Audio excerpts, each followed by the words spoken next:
శ్రోతలకు నా హృదయపూర్వక నమస్కారములు. మన శ్రోతలలో ఒక సోదరుడు ప్రశ్నను పంపటం జరిగింది. ఆ ప్రశ్న, మీ శీర్షికలన్నీ వింటూ ఆత్మజ్ఞానాన్ని అర్థం చేసుకునే ప్రయత్నం చేస్తున్నాను, కానీ నాకున్న సందేహం ఏంటంటే, నేను అనేక చోట్ల విన్నాను, ఈ ఆత్మజ్ఞానానికి సంబంధించిన దాంట్లోనే అనేక చోట్ల విన్నాను, అంతా ఒకే శక్తి అయినప్పుడు ఈ సృష్టి అంతా ముందు నిర్ణయించబడి ఉన్నట్లుగా జరుగుతుంది. అంటే అంతా ముందే నిర్ణయించబడి ఉంటుంది, అది అలాగే జరుగుతుంది. ఇప్పుడు అది అలాగే జరిగేటప్పుడు అసలు ఇప్పుడు మనం ఏం చేయాలి? మనకి నేను అని ఎందుకు అనిపిస్తుంది? నేను చెయ్యాలని ఎందుకు అనిపిస్తుంది? నేను చెయ్యకపోతే జరగదని ఎందుకు అనిపిస్తుంది? చాలా విషయాలు నేను చెయ్యకపోతే జరగనట్టుగానే ఉన్నాయి కదా. మరి అది ముందే నిర్ణయించబడి ఉందా, లేదా నేను చేసుకుంటే జరుగుతుందా? ముందే నిర్ణయించబడి ఉంటే నేను చేసుకోక్కర్లేదు కదా. ఏది ఎలా జరగాలో అలాగే జరుగుతుంది, అన్నిటికీ జరిగినట్టే నాకు జరుగుతుంది కదా. లేదు, నేను చేసుకోవాలి అన్నప్పుడు ముందే నిర్ణయించబడి ఉండటం అనేది కరెక్టేనా? ఇలా వారికి సంబంధించిన అనేక సందేహాలు ఈ విషయంలో వ్యక్తం చేశారు. మెయిన్గా ఈ విషయం ఏంటంటే, ముందే నిర్ణయించబడి ఉంటుందా, నేను చేసుకోవాలా, అంటే నేను ప్రయత్నించి సాధించాలా? ఇది వారి సందేహం. ఇది ప్రతి మనిషి జీవితంలో వచ్చే సందేహమే, ఇందులో పెద్ద విశేషమేమి లేదు. కానీ మనం దీన్ని పరిశీలించమంటే, ప్రతి మనిషికి ఇప్పుడు నేను అనేది ఉంది. అసలు ముందే నిర్ణయించబడి ఉంటుంది అనే విషయాన్ని కాసేపు వదిలేయండి. అది ఎప్పుడంటే మొత్తం సృష్టిని చూసినప్పుడు, మొత్తం విశ్వశక్తిని అర్థం చేసుకున్నప్పుడు, మొత్తం సృష్టిని, ఆ సృష్టికి సంబంధించినటువంటి అనేకం కాకుండా ఈ అనేకంలో ఉన్నది ఏకమైన శక్తి అని, ఈ ఏకమైనటువంటి ఆ శక్తే మొత్తం అన్నిటినీ నడుపుతుందని దాన్ని దేవుడు అనొచ్చు, ప్రకృతి అనొచ్చు, విశ్వశక్తి అనొచ్చు, సృష్టి శక్తి అనొచ్చు. అంత జ్ఞానంలోకి వెళ్ళినప్పుడు, లేదు అంత జ్ఞానంలోకి వెళ్ళకపోయినా సృష్టి మనకు అనేకంగా ఉంది, మనుషులు అనేకంగా ఉన్నారు, అందులో అనుమానం ఏం లేదు, అది నిజమే. అందరం భిన్న భిన్నంగానే ఉన్నాం. 800 కోట్ల మంది సుమారుగా ఇప్పుడు ఉన్నారు. అలాగే జంతువులన్నీ వేరువేరుగానే ఉన్నాయి, అందులో అబద్ధమేమి లేదు, అది కూడా నిజమే. చెట్లు వేరువేరుగా ఉన్నాయి, అదంతా నిజమే. ఆహార ధాన్యాలు అన్నీ వేరువేరుగా విడివిడిగా ఉన్నమాట నిజమే. ఇప్పుడు ప్రస్తుతం మనకు సామాన్య అనుభవం ఏంటి అంటే, నేను అన్న భావన, అది ఈ శరీరం అని, అంతే. ఇంకెంతకు మించి మనకి సామాన్య భావంగా మనకు తెలిసేదేం లేదు. విశేష భావంగా వెళ్ళినప్పుడు ఇందాక చెప్పుకున్నట్టు అన్నీ వేరువేరుగానే ఉన్నా, ఒక సామాన్యుడి సామాన్య భావంలో, దైవీ భావంలో, సామాన్య దైవ భావంలో, అంటే ఒక సహజమైన దైవ భావంలో ఏమి దాని మీద పరిశోధన లేదు, పరిశీలన లేదు, అవగాహన లేదు, దాని మీద ఎటువంటి సాధన చేయలేదు, జ్ఞానం సంపాదించలేదు. అయినా కూడా ఒక సామాన్యుడికి తెలిసిన జ్ఞానం ఒకటి ఉంటుంది ప్రపంచంలో. ఎప్పుడంటే అది పుట్టుకతో కొంచెం ఊహ తెలిసిన కాడి నుంచి అలవాటు అయిపోయింది. ఇళ్లలో అందరూ చెప్పేది దేవుడు అనేవాడు, లేదా దేవత అనేవాళ్ళు, లేదా వాళ్ళ మతానుసారం ఎవరైతే వాళ్ళు, మొత్తం ఈ సృష్టిని చూస్తుందా దేవుడే. మీరు ఆ దేవుడు ఆకారుడు అనుకోండి, నిరాకారుడు అనుకోండి, మీ మతం ఏదైతే అది, మీరు ఏమనుకున్నా అందులో వచ్చిన ప్రాబ్లం అయితే లేదు. నడుపుతుంది మొత్తం ఆ దేవుడే. కనుక ఆ దైవ శక్తి అనుమతితోనే ఇక్కడ అన్నీ జరుగుతాయి. మన తప్పొప్పులన్నీ ఆ దేవుడు చూస్తున్నాడు అనేది కూడా ఒకటి ఉంది. అలా చూసినా కూడా మొత్తం నడుపుతున్నది దేవుడైనా వస్తుంది. కానీ మళ్ళీ మన తప్పొప్పులన్నీ దేవుడు చూస్తున్నాడు, మన తప్పొప్పులకి శిక్షలు ఉంటాయి, మనం జాగ్రత్తగా ఉండాలనేది కూడా సామాన్య జ్ఞానంలో, సామాన్య దైవీ జ్ఞానంలో ప్రతి సామాన్యుడికి చెప్పబడుతుంది. అంటే అంతా దేవుడి చేతిలోనే ఉంది, కానీ మళ్ళీ మనం చేసే దాన్ని బట్టి ఫలితాలు కూడా ఉన్నాయి. ఇది సామాన్య జ్ఞానం. అందరికీ ఇది ఒక అందుబాటులో ఉండే జ్ఞానమే.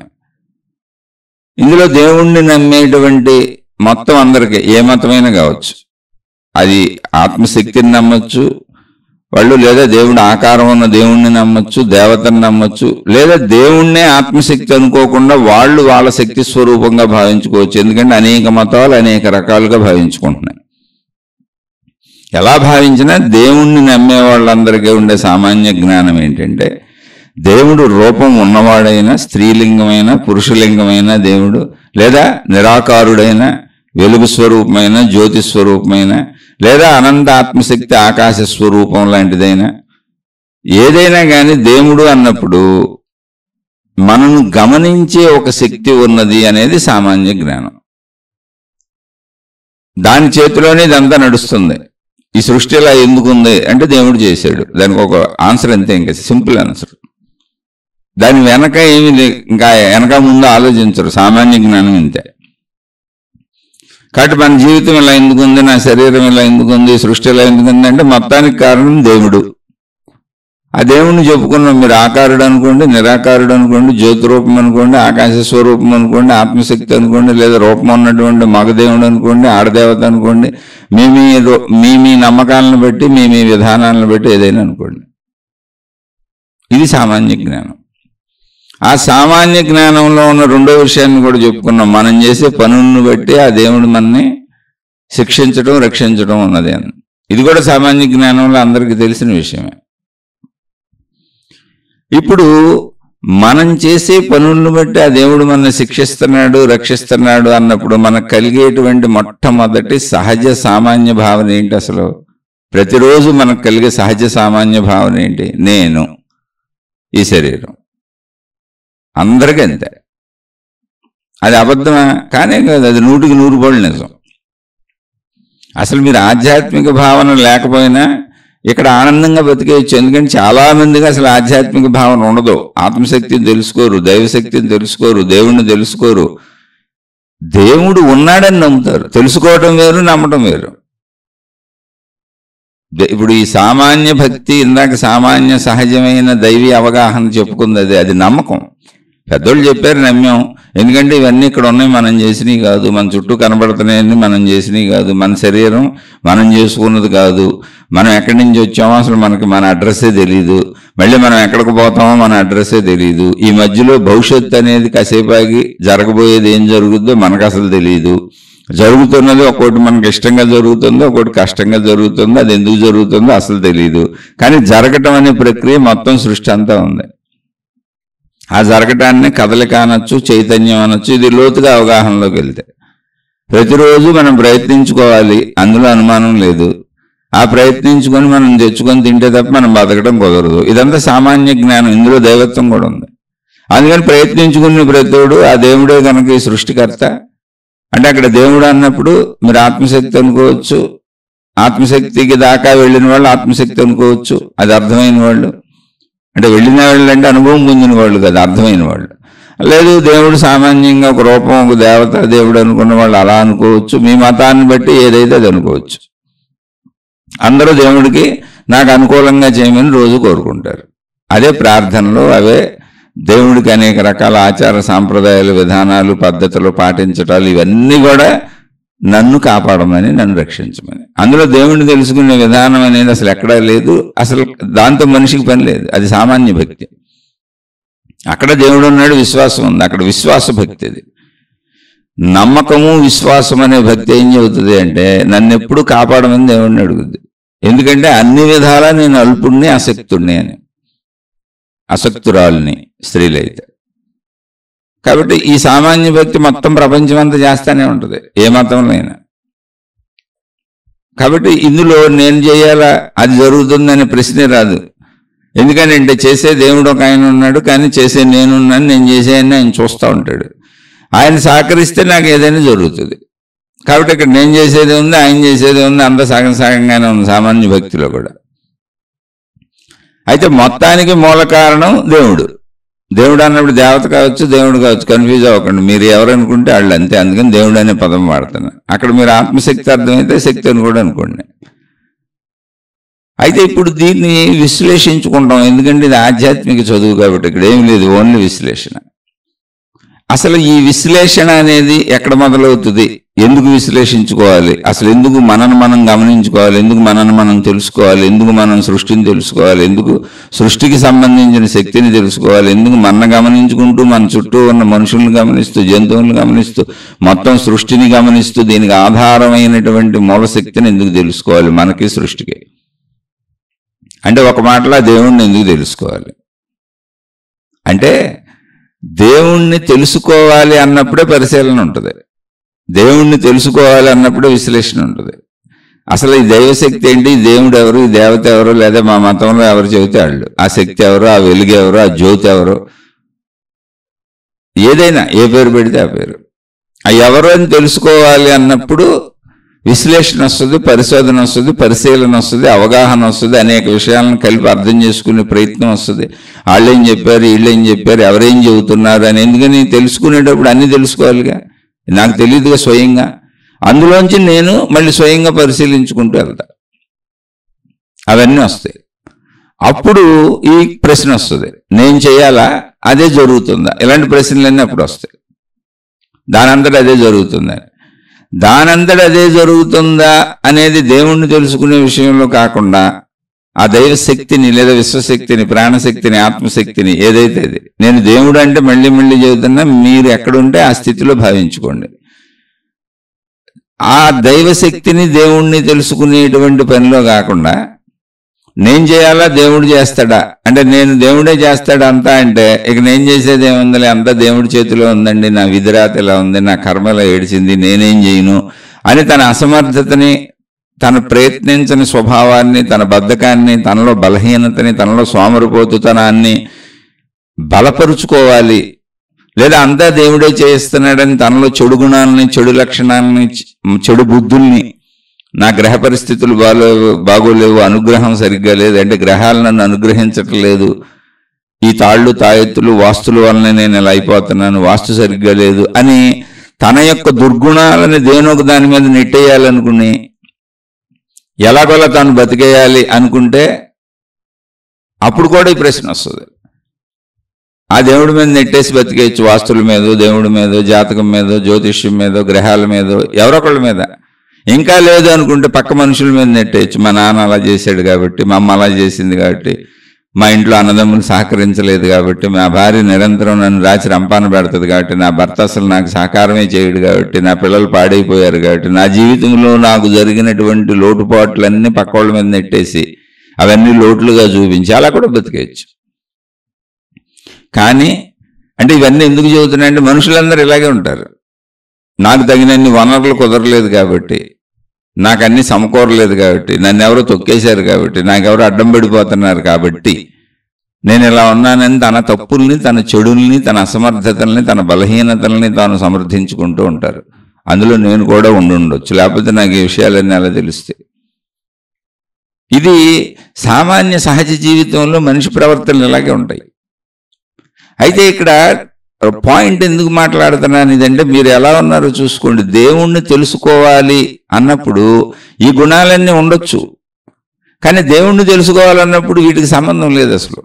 ఇవన్నీ నీ వ్యావహారిక జీవితంలో సాగేవి. నీ గుణాలు ఎలా ఉంటే అలా పోతావు. దేవుణ్ణి తెలుసుకోవాలి అనేది ఒక సపరేట్ కాన్సెప్ట్, అక్కడ నమ్మకం ఉండదు. దేవుణ్ణి తెలుసుకోవాలి అన్న చోట నువ్వు నమ్మటే కుదరదు. నమ్మితే ఒకదానికి స్టిక్ అని అయిపోయావు. ఇప్పుడు నమ్మావు అనుకోండి, దేవుడు ఉన్నాడు అని నమ్మావు అనుకోండి, నువ్వు ఇప్పుడు ఎక్కడ ఉన్నావో, ఏ ఇంట్లో ఉన్నావు, ఏ మతంలో ఉన్నావు, ఏ గురువుతో ఉన్నావు, ఏ మార్గంలో ఉన్నావు, ఏ గ్రంథంతో ఉన్నావు, నీకు తెలిసినా తెలియకపోయినా దాన్ని నమ్మేసావు. ఇంకేం తెలుసుకుంటావు నువ్వు? నమ్మేసినాక తెలుసుకోవటం ఉండదు. నమ్మటం అంటేనే తెలుసుకోను అని అర్థం, తెలుసుకోవటం అంటేనే నమ్మను అని అర్థం. మా నాన్న గురించి పూర్తిగా తెలుసుకోవాలంటే అసలు మా నాన్న ఏంటి అని 24 hours ఉదయం లేచిన కాడి నుంచి రాత్రి పడుకునే వరకు ఆయన గాఢ నిద్రలోకి వెళ్ళిపోయినా కూడా నువ్వు అసలు గాఢ నిద్ర పోయాడా లేదా, లేదా నటిస్తున్నాడా, ఆయన చేస్తున్నాడా, మా నాన్న తప్పులు చేస్తాడా, ఒప్పులు చేస్తాడా, ఏం చేస్తాడు, లేదా మా అమ్మ గురించి తెలుసుకుందాం. నువ్వు ఎవరి గురించి అయినా నీ ఇంట్లో నా భార్య గురించి తెలుసుకుందాం, నా భర్త గురించి తెలుసుకుందాం, నా కొడుకు గురించి తెలుసుకుందాం, నా కూతురు గురించి తెలుసుకుందాం అని నువ్వు వాళ్ళ మీద నిఘా పెట్టు. అనుమానంతో కాదు, తెలుసుకుంటాను కోరుకునే, నో అనుమానం. ఇలా తెలుసుకోవటం అనగానే అనుమానం అనుకుంటారు మళ్ళీ, అంటే అదొక జబ్బు ఉంది మనకి. అనుమానం కాదంటే నమ్మటం అనుకుంటారు, మళ్ళీ అదొక జబ్బు ఉంది మనకి. తెలుసుకోవటం అంటేనేమో అనుమానించటం అనుకుంటారు, అనుమానించటం కాదంటే నమ్మటం అంటారు.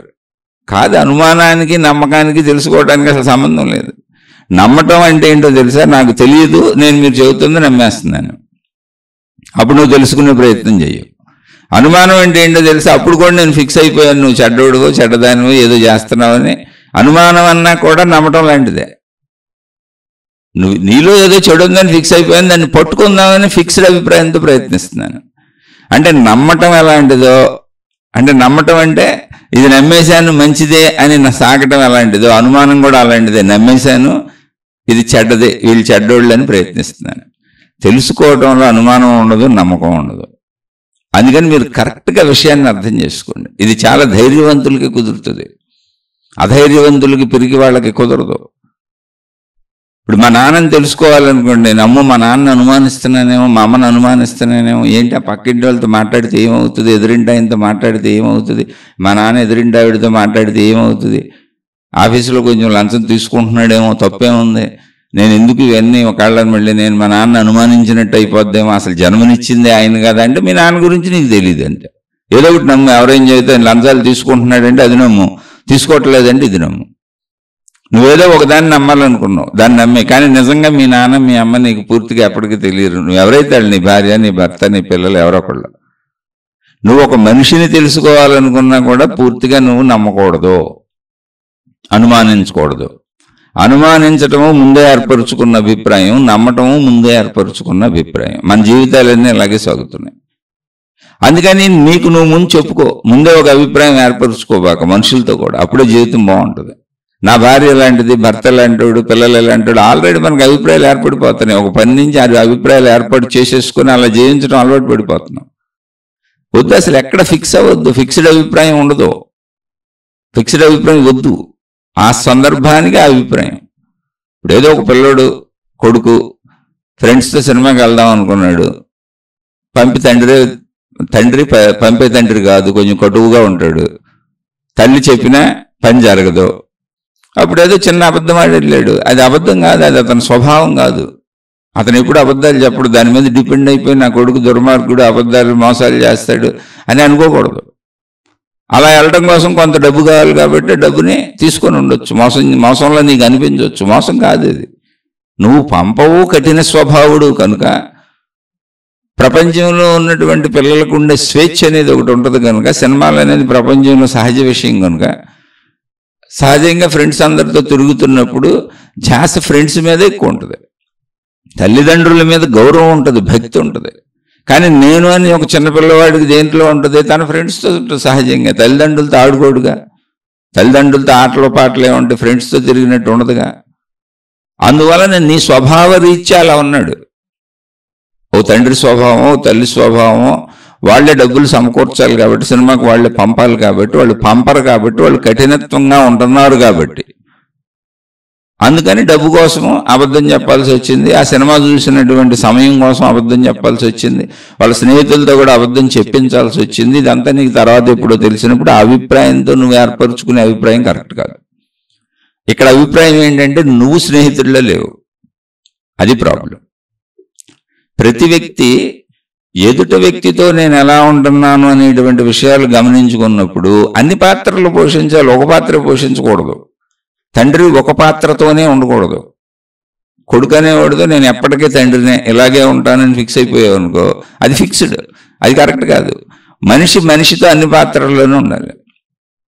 ముఖ్య పాత్ర తండ్రి, మిగిలిన పాత్రలు అన్నీ యాక్ట్ చేయాలి నువ్వు, అతని అవసరాలను బట్టి, అతని పరిస్థితులను బట్టి. కానీ ముఖ్య పాత్ర ఏంటి, బాధ్యతగా తండ్రి. తండ్రి ఏంటి, తన కాళ్ళ మీద తాను నిలబడే వరకు పిల్లలకి సహకారులుగా ఉండి వాళ్ళ మేలు కోరేటువంటి వాళ్ళు ఈ భూప్రపంచంలో తల్లిదండ్రులు. ఇది ప్రపంచం నిర్ధారించిన వ్యవస్థ. ఎందుకంటే నువ్వే కన్నావు కాబట్టి, నువ్వు వాళ్ళకి జన్మనిచ్చావు కాబట్టి, మీ ఇద్దరే వాళ్ళకి బాధ్యులు.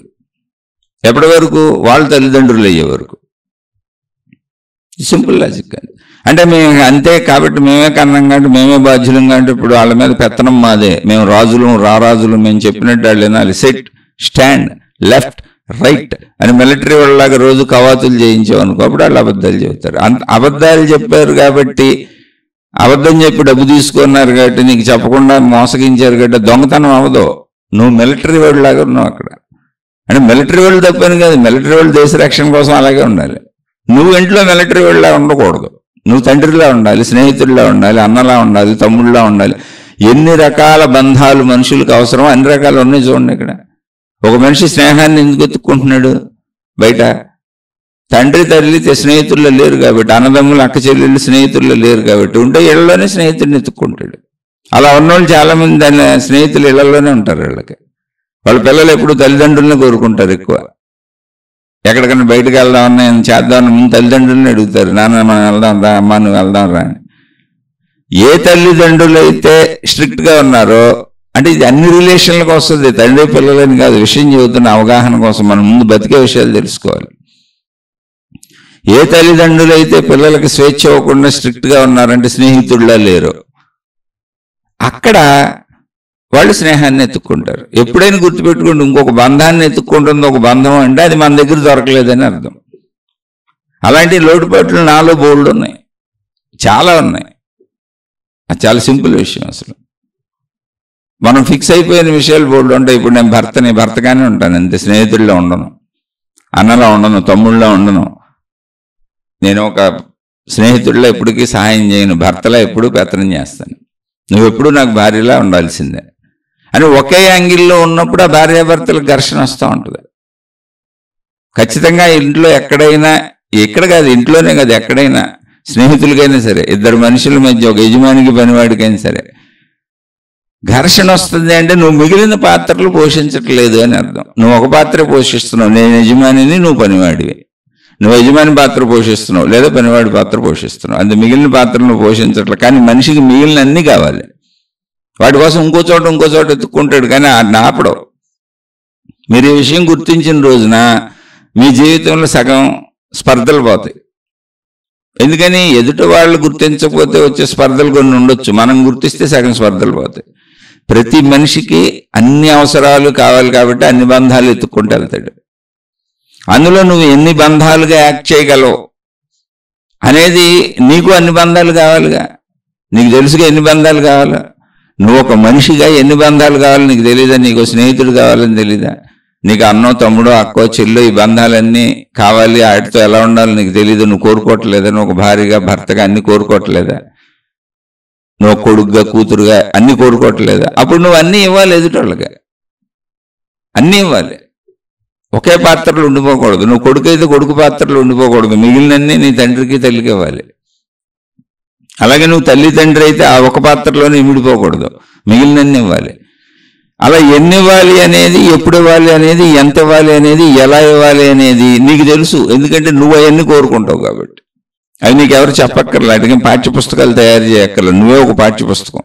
నువ్వు చదువుకుంటే నువ్వే ఒక పెద్ద జ్ఞాన గ్రంథం. నీకు అర్థమైతే మొత్తం ప్రపంచం నీకు అర్థమైపోయినట్టే, మొత్తం మానవ సమూహం నీకు అర్థమైపోయినట్టే. నీకు నువ్వు ఏం కావాలని కోరుకుంటావో, నీతో అందరూ ఎలా ఉండాలని కోరుకుంటావో, నీకు ఎన్ని బంధాలు కావాలని కోరుకుంటావో, అన్ని బంధాలని నువ్వు నీ వాళ్ళకి ఇచ్చేయచ్చుగా. మనుషులు తెచ్చే పని కాదు, నువ్వే అన్ని బంధాలుగా యాక్ట్ చేయొచ్చుగా. తండ్రిగా బాధ్యతలు చేయి, స్నేహితుడిగా చక్కగా పక్కనుండి ఆడిపాడి తెలుసుకో. నువ్వు చేయగలిగింది చేయలేంది కాదు. అలా ఒక అన్నగా, ఒక చెల్లిగా, ఒక అక్కగా నువ్వు ఏం యాక్ట్ చేయగలవో అవన్నీ చేయి అందరిగా. ఎందుకని? నీకు అవన్నీ తెలుసు. ఒక మనిషిగా నీకు అవన్నీ కావాలి. అలాంటి చోట్ల ఘర్షణలు రావు. ఎక్కడైతే మనం అలా ఉన్నామో ఘర్షణ అనేది పుట్టదు అక్కడ. అందుకని చెబుతుంది. ఇప్పుడు ఇలా సామాన్యమైన స్థితిలోంచి మనం వెళుతున్నప్పుడు, మళ్ళీ చెప్పాను, నమ్ముతున్నాను అంటే పరిశీలన ఉండదు. అందుకని మా నాన్నని తెలుసుకోవాలి, మా అమ్మని తెలుసుకోవాలి, మా అబ్బాయిని తెలుసుకోవాలి, మా ఆవిడని తెలుసుకోవాలి, ఎప్పటికీ తెలుసుకుంటానే ఉండాలి. నిన్న చెడ్డోళ్ళు వాళ్ళు చెడ్డోళ్ళు కాదు, నిన్న మంచోళ్ళు వాళ్ళు మంచోళ్ళు కాదు. ఒక అభిప్రాయం మీద డిపెండ్ అయిపోబాక. పరిశీలించు పరిశీలించు పరిశీలించు. పూర్ణంగా నీకు తెలుస్తుంది. మనిషి అనేవాళ్ళు కొంచెం అటు ఇటుగా ఉంటారు, కానీ అసలు నా కొడుకు ఏంటి, నా కూతురు ఏంటి అనేది నీకు తెలుస్తుంది పరిశీలనలో. సంపూర్ణంగా నీకు తెలియడానికి కొంత సంవత్సరాలు పరిశీలించేవాడు. ఎప్పుడు ఎందుకు అబద్ధం చెబుతున్నారు, ఎప్పుడు ఎందుకు నిజం చెబుతున్నారు, ఏ పరిస్థితుల్లో ఎలా ఉంటున్నారు అన్నీ తెలుసుకో. ఎందుకు బాధపడుతున్నారు, ఎందుకు నవ్వుతున్నారు, ఎందుకు సంతోషంగా ఉన్నారు, ఇవన్నీ తెలుసుకున్నావు అనుకో, ఆటోమేటిక్గా నువ్వు వాళ్ళతో ఎలా ఉండాలి నీకు అర్థమైపోద్ది. కానీ అసలు ఇక్కడ మనం ఏం చేస్తున్నాం తెలుసా? ఇంట్లో అయినా సరే, బయట అయినా సరే, దేవుడైనా సరే, మనిషి అయినా సరే, భక్తి అయినా సరే, బంధమైనా సరే, అన్నీ ఒకటే. ఒకే శరీరం, ఒకే మనసు, ఒకే బుద్ధి, ఒకే విచక్షణ జ్ఞానం, ఒకే ప్రాణశక్తి. దాంతోనే నువ్వు బతుకుతున్నావు. అది ఒకటే జీవితం. ఇందులో మనం తెలుసుకోవటం లేదు. ఫిక్స్డ్గా వెళ్ళిపోతున్నాం. నా భార్య ఇంతే, నా భర్త ఇంతే, మా ఆయన ఇంతే, మా ఆవిడ ఇంతే, నా పిల్లలు ఇంతే, వీళ్ళు ఇంతే అన్నప్పుడు నువ్వు ఇంకా ఆ ఫిక్స్డ్ అభిప్రాయంలో ఉన్నావు. అందుకని ప్రతి సంఘటన ఆ ఫిక్స్డ్ అభిప్రాయంలో నుంచి వెళ్ళి మాట్లాడతావు. కాదు, ఈ నిన్న వేరు ఇవాళ వేరు, కొత్తగా బతుకుతున్నాం. సత్యము నిత్యనూతనం అంటే ఏంటో తెలిసి ఎక్కడ ఫిక్స్డ్ అభిప్రాయాలు లేవు. ఎందుకంటే నువ్వు ఏర్పరచుకుంటుంది. నమ్మకము నువ్వు ఆల్రెడీ ఏర్పరచేసుకున్నావు. నేను పరిశీలించను, పరిశోధించను, నమ్మేస్తున్నాను అంతే. నమ్మకానికి ఆధారం ఏంటి? ఎవరో చెప్పింది. నమ్మకానికి ఆధారం ఏమి ఉండదు, ఎవరో చెప్పింది. అలాగే అనుమానానికి ఆధారం ఉండదు, ఎవరో చెప్పింది. నమ్మకానికి ఆపోజిట్ అనుమానం. ఈ రెండు మనుషుల్లో ఉంటాయి. నమ్మకం ఉన్న ప్రతివాడికి అనుమానం ఉంటుంది. ఇప్పుడు దేవుడిని నమ్ముతున్నానన్న ప్రతివాడికి దేవుడు చేస్తాడో చేయడు అన్న అనుమానం ఉంటుంది. నాకు జరుగుతుందో జరగదా అన్న అనుమానం ఉంటుంది. జరిగి బయటకు వచ్చి బయట పెడితే అమ్మయ్య దేవుడు రక్షించాడు అంటాడు. జరగకపోతే దేవుడు కాపాడలేదు, నా కర్మ మీద పడిపోయింది అంటాడు. ఇక్కడ ఎప్పుడైతే నమ్మకం ఉందో ఆటోమేటిక్గా దానికి ఆపోజిట్ ఉంటుంది, అనుమానం ఉంటుంది. కానీ తెలుసుకునే చోట నమ్మకం ఉండదు, అనుమానం ఉండదు, అసలు వాటితో పని ఉండదు. తెలుసుకోండి. తెలుసుకున్నావు అనుకోండి, ఊరికనే తెలుసుకున్నావు అంటే ఇప్పుడు నా జేబులో పెన్ను ఉందని నాకు తెలుసు, దాన్ని నమ్మాలా నేను లేదా అనుమానించాలా? తెలిసినప్పుడు నమ్మకం అనుమానం ఉండవు. చాలాసార్లు చెబుతున్న విషయం. కానీ ఆ మధ్యలో అసలు మనిషి తెలుసుకుంటాం తప్ప నమ్మకం అనుమానాల్లో జీవిస్తాడు. పెన్ను ఉందా లేదా అని తడుముకుంటా ఉంటాడు, ఉన్నా కూడా మళ్ళీ తడుముకుంటాడు. ఎందుకైనా మంచిదని 4-5 సార్లు తడుముకుంటాడు. ఎందుకో తెలుసా? ఈ తడుముకునే వ్యవస్థ, ఈ మర్చిపోయే వ్యవస్థ ఎక్కడొస్తుందో తెలుసా? నమ్మకం అనుమానాలు ఉన్న చోట. తెలుసుకోవటం అనేది ఉన్న చోట ఈ తడుముకునే వ్యవస్థ, ఈ మర్చిపోయే వ్యవస్థ రాదు. నువ్వు తెలుసుకుంటావు ఎప్పుడు కొత్తగా, అంతే. జస్ట్ ఎప్పుడు పెన్ను అవసరం, ఓకే పెన్ను తీసి పెట్టుకున్నావు అంతే. పెన్ను ఉంది, ఎప్పటికప్పుడు తెలుసుకోవటం సత్యము నిత్యనూతనం. ఇప్పుడు వాహనం వేసుకెళ్ళాలి, తాళాలు ఇవే తాళాలు తీసి ఉన్నాయి అంతే. ఎప్పటికప్పుడు నమ్మకం లేదు, అనుమానం లేదు, ఆ సిచ్యుయేషన్కి తగ్గట్టు వెళ్ళిపోతాం. మనుషులతో కూడా అంతే. ఇప్పుడు భోజనం చూడండి, నమ్ముతున్నామా నమ్మట్లేదా? మీరు ఆహారం రోజు తింటాం, మలమూత్ర విసర్జనలు రోజు చేస్తాంగా. అలా రోజు సహజంగా చేసే విషయాలలో మీరు చూడండి, ఉదయం లేవగానే మెలకు వస్తుంది, మెలకు రాగానే కాలకృత్యములు అంటాం. అంటే ఏంటి? మొత్తం శరీరానికి సంబంధించిన అన్ని సమస్తం అన్ని శుభ్రపరుచుకుంటాంగా. మల విసర్జనలు, మూత్ర విసర్జనలు, బ్రష్ చేసుకోవటాలు, స్నానం చేయటాలతో పూర్తవుద్ది మొత్తం అన్ని. అవునా? అక్కడి నుంచి ఆహారం తింటాంగా. ఇక్కడెక్కడైనా రోజువారీ జీవితంలో నిద్రపోవటం, మెలకువ రావటం, కాలకృత్యాలు తీర్చుకోవటం, లేదా ఆహార పదార్థాలు స్వీకరించటం. ఆహార పదార్థాలు రాత్రి పడుకునే వరకు తీసుకుంటానే ఉంటాంగా. ఇక్కడెక్కడైనా నమ్మటం, అనుమానం అనేవి ఉన్నాయి అసలు రోజువారీ పనుల్లో? ఉండవు. మీరు చూసుకోండి. ఎందుకో తెలుసా? రోజువారీ నిత్యనూతనంగా చేయాల్సిందే. నిన్న మోషన్కి వెళ్ళు, ఇవాళ మళ్ళీ వెళ్ళాల్సిందే. ఇందాక మూత్రం పోసాను, మళ్ళీ మధ్యాహ్నం పోయాల్సిందే. రోజుకు 6-7 సార్లు మూత్రం పోయాల్సిందే. రోజుకు 1-2 సార్లు మల విసర్జనకి వెళ్ళాల్సిందే. అది వారి శరీర తత్వాన్ని బట్టి. రోజుకు 3 సార్లు ఖచ్చితంగా అందరూ తింటారు. మధ్యలో టీలు, కాఫీలు ఇవన్నీ వేసుకుంటే రోజుకి 7-8 సార్లు తింటానట్టే, ఏది లోపల పడినా. రోజు మంచినీళ్ళు తాగాల్సిందే. ఊపిరి పీల్చుకోవటం అయితే దాని అంతటా అదే జరుగుతుంది. ఇక్కడెక్కడైనా నమ్మకము, అనుమానము అనేవి ఉన్నవా? వీటిల్లో అసలు రోజు నిత్యనూతనంగా చేసే చర్యల్లో నమ్మకం, అనుమానాలు ఉండవు. కానీ రోజు ఉండే భార్య, రోజు ఉండే భర్త, రోజు ఉండే పిల్లలు, రోజు ఉండే స్నేహితులు, రోజు ఉండే మనుషులు, అందరూ రోజు ఉండేవాళ్ళే. కానీ ఇక్కడ అభిప్రాయాలతో సాగుతావు, ప్రింటెడ్ అభిప్రాయాలతో. నీ చుట్టూ ఉండేది రోజు ఉండేవాళ్ళే.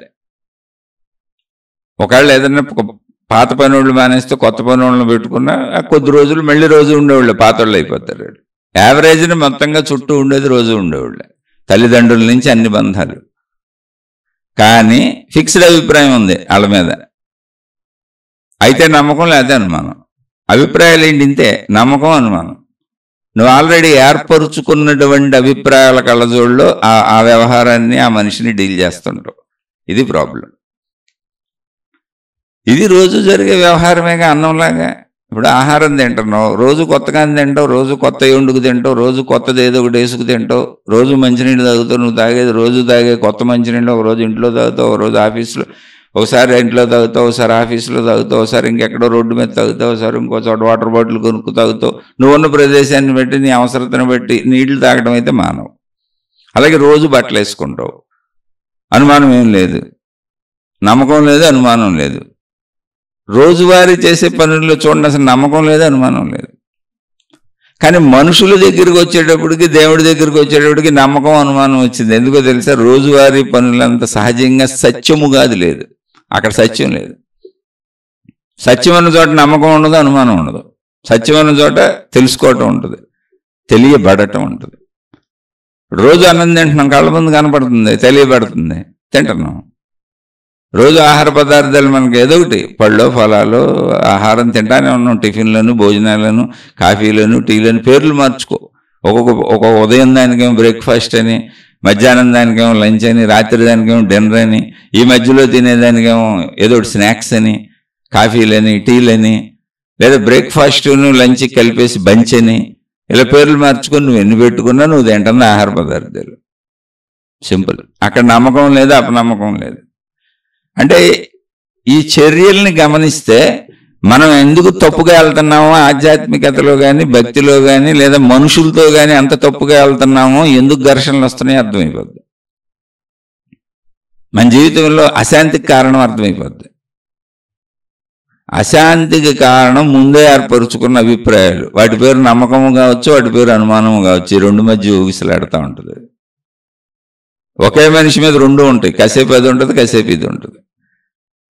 దేవుడితోనే ఈ రెండు ఉంటాయి. నమ్మకం ఉన్న ప్రతి చోట అనుమానం ఉంటుందండి, అది మనిషి అయినా దేవుడైనా. మీరు గమనించి చూసుకోండి. కాబట్టి మనసుని నమ్మకంలో పెట్టుకో, అనుమానంలో పెట్టుకో, ఎప్పుడు తెలుసుకోవటంలో పెట్టు. సత్యము నిత్య నూతనము అన్నాడు ఓ మహానుభావుడు. అందుకే సత్యము నిత్య నూతనము అంటే ఏంటి?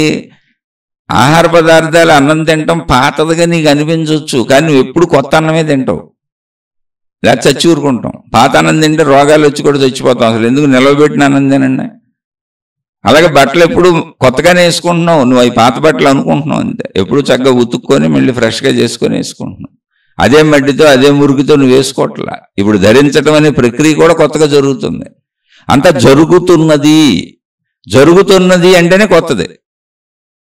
నీ భావన పాత చొక్కా వేసుకున్నాను, ఎప్పుడు తిన్నట్టే తింటున్నాను, ఎప్పుడు తాగినట్టే తాగుతున్నాను, ఎప్పుడు పడుకున్నట్టే పడుకుంటున్నాను, ఎప్పుడు లేచినట్టే లేస్తున్నాను, ఎప్పుడు కాలకృత్యాలు తీర్చుకున్నట్టే తీర్చుకుంటున్నాను అంటే అవే అవయవాలు ఉన్నాయి. కానీ అవన్నీ నువ్వు కొత్తగానే చేస్తున్నావు. జీవించటం అంటేనే కొత్తదనం. ఎవ్రీ సెకండ్ కొత్తదనమే. కానీ నువ్వు ఫిక్స్ అయిపోయావు, పాతదనంతో ఫిక్స్ అయిపోయావు. అదే పాత ఇల్లు అనుకుంటున్నావు, అదే పాత వస్తువులు, అదే పాత మనుషులు, అదే పాత ప్రదేశాలు. మనసులో పాతదనాన్ని నింపుకున్నావు నువ్వు. కొత్తదనం అంటే నువ్వు అన్ని వెరైటీలు కోరుకుంటున్నావు. కొత్త ఇళ్ళు, కొత్త సోఫాలు, కొత్త మనుషులు, కొత్త పెళ్ళం, కొత్త మొగుడు, కొత్త వాళ్ళు, అందరూ కొత్త కొత్త కొత్త కొత్త బంధాలు అనుకుంటున్నావు. ఏ సినిమాలు కానీ కొత్త రిలీజ్ అయితే చూసినట్టు, టీవీ సీరియల్లో నెక్స్ట్ ఎపిసోడ్ కొత్తగా వస్తుందంటే టెన్షన్గా పనులన్నీ ఆపేసి సీరియల్కి బరిగెత్తినట్టు, సెల్ ఫోన్లో పెట్టుకొని నిరంతరం ఏమొస్తున్నాయో కొత్త అని ఎత్తుక్కుంటూ తిరుగుతున్నట్టు, అలా మైండ్కి కొత్తదనాన్ని అలవాటు చేసి నువ్వు నిజంగా సజీవంగా ఉన్నదాన్ని కూడా పాతగా చేసేసుకున్నావు. ఇల్లు ఉంది, ఉపయోగపడుతుంది అంటే అది బతుకుంది, ఇల్లు బతుకుంది. నువ్వు కూర్చోడానికి కుర్చీ, ఒక సోఫా ఉపయోగపడుతున్నాయి అంటే అవి బతుకున్నాయి. లేదా ఇరిగిపోయి చచ్చిపోతాయి, నీకు ఉపయోగపడవు, బయట పారేయాలి. నీకు ఉపయోగపడేదంతా సజీవమైంది, బతుకుంది. అది జడ పదార్థమా, చైతన్య పదార్థమని కాదు. అన్నింటిలో ఆ సజీవత్వాన్ని తీసుకో. ఆ సజీవత్వమే సత్యము. అందుకని సత్యము నిత్యనూతనము. నువ్వు ఆ సోఫా మీద మళ్ళీ కూర్చున్నావు, అది మళ్ళీ నీకు ఉపయోగపడింది కాదు. ఆ సోఫా నీకు ఎప్పటికీ పాతదైపోయింది, మళ్ళీ కొత్తదేదో వస్తే తప్ప నీకు ఆనందాన్ని ఇవ్వదు. ఆ చీర పాతదైపోయింది, ఆ ఫ్యాంట్ షర్ట్ పాతదైపోయింది, ఆ చెప్పులు పాత అయిపోయింది, మళ్ళీ కొత్తవి వస్తే తప్ప ఆనందాన్ని ఇవ్వవు అనేటువంటి ఒక మానసిక స్థితిని కలిగించుకున్నావు. అందుకని అది నీకు నువ్వే చేసుకుంది. కానీ అది నిజంగా నువ్వు వాడుతున్నంతసేపు అది కొత్తదే. నువ్వు వాడుతున్నంతసేపు ఆ చెప్పు నీ కాలుకి రక్షణే. నువ్వు వేసుకున్నంతసేపు ఆ బట్టలు నీ శరీరాన్ని ఎవరికి కనపడకుండా కప్పుతూనే ఉంటాయి. నువ్వు తిన్నంతసేపు ఏది తిను, ఎంతకాలం తిను, నువ్వు ఎంతకాలం తింటావు అంతకాలం నీకు శక్తి సమకూరుతూనే ఉంటుంది. నువ్వు రొటీన్గా చేస్తున్నాను అనుకున్న మలమూత్ర విసర్జనలు చేయకపోతే అసలు ప్రాణం పోద్ది. అసలు చేయడానికి కూడా బోల్డ్ మందికి ప్రాణం పోతుంది. ఎందుకంటే మలమూత్ర విసర్జనలు అనేక సమస్యలు వచ్చిన వాళ్ళు బోల్డ్ మంది ఉంటారు. వాళ్ళకి అసలు మలమూత్ర విసర్జనే చాలా బాధాకరంగా ఉంటుంది జీవితం. అందుకని ప్రతి దానిలో సజీవత్వాన్ని గుర్తించి, ఇప్పుడు నువ్వు మూత్ర విసర్జనకి వెళ్ళినా, మల విసర్జనకి వెళ్ళినా, నువ్వు నీళ్లు తాగుతున్నా, నువ్వు ఆహారం తింటున్నా, నువ్వు బట్టలు వేసుకుంటున్నా, నువ్వు సోఫాల మీద కూర్చున్నా, కుర్చీల మీద కూర్చున్నా, నువ్వు ఇంట్లో ఉన్నా, అది నువ్వు 25-30 ఏళ్ళ నుంచి ఉంటున్నా, ఒకే ఇల్లు అయినా, ఒకే వస్తువులైనా నీకు ఉపయోగపడుతున్నంతకాలం వాటిలో సజీవత్వం ఉంది, అవి బతికే ఉన్నాయి. అవి ఇంకా చనిపోలేదు, చనిపోతే బయట పారేస్తావు నాకు ఉపయోగపడవని. అందుకని కొత్తదనం, నిరంతరం ఫోన్లు మార్చేస్తుంటారు.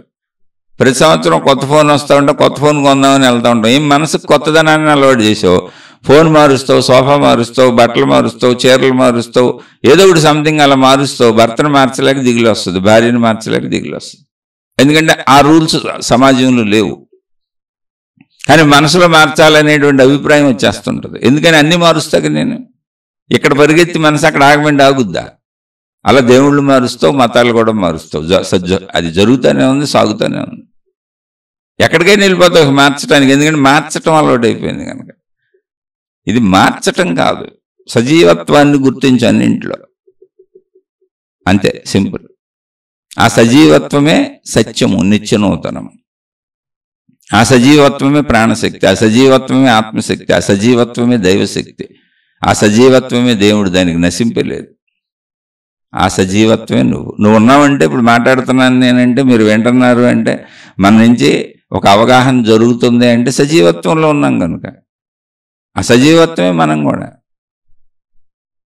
అయితే ఇదంతా అవగాహన చేసుకోవడానికి కొంత సమయం పడుతుంది. దాన్ని తెలుసుకుంటూ వెళ్ళడమే. ఆ తెలుసుకునే ప్రక్రియ ఆధ్యాత్మిక చదువు, ఆత్మజ్ఞాన చదువు. మీరు నమ్మినా తెలుసుకోలేరు, అనుమానించినా తెలుసుకోలేరు. ఈ విషయం ఎప్పుడు తెలుసుకోండి. అందుకని నమ్మకాలు, అనుమానాలు, మీరు గొప్పగా మేము నమ్ముతున్నామనో, లేదా నేను ఎవరిని నమ్మని అందరినీ అనుమానిస్తానో మీరు చెప్పేది మీ క్యారెక్టర్ చెబుతున్నారు.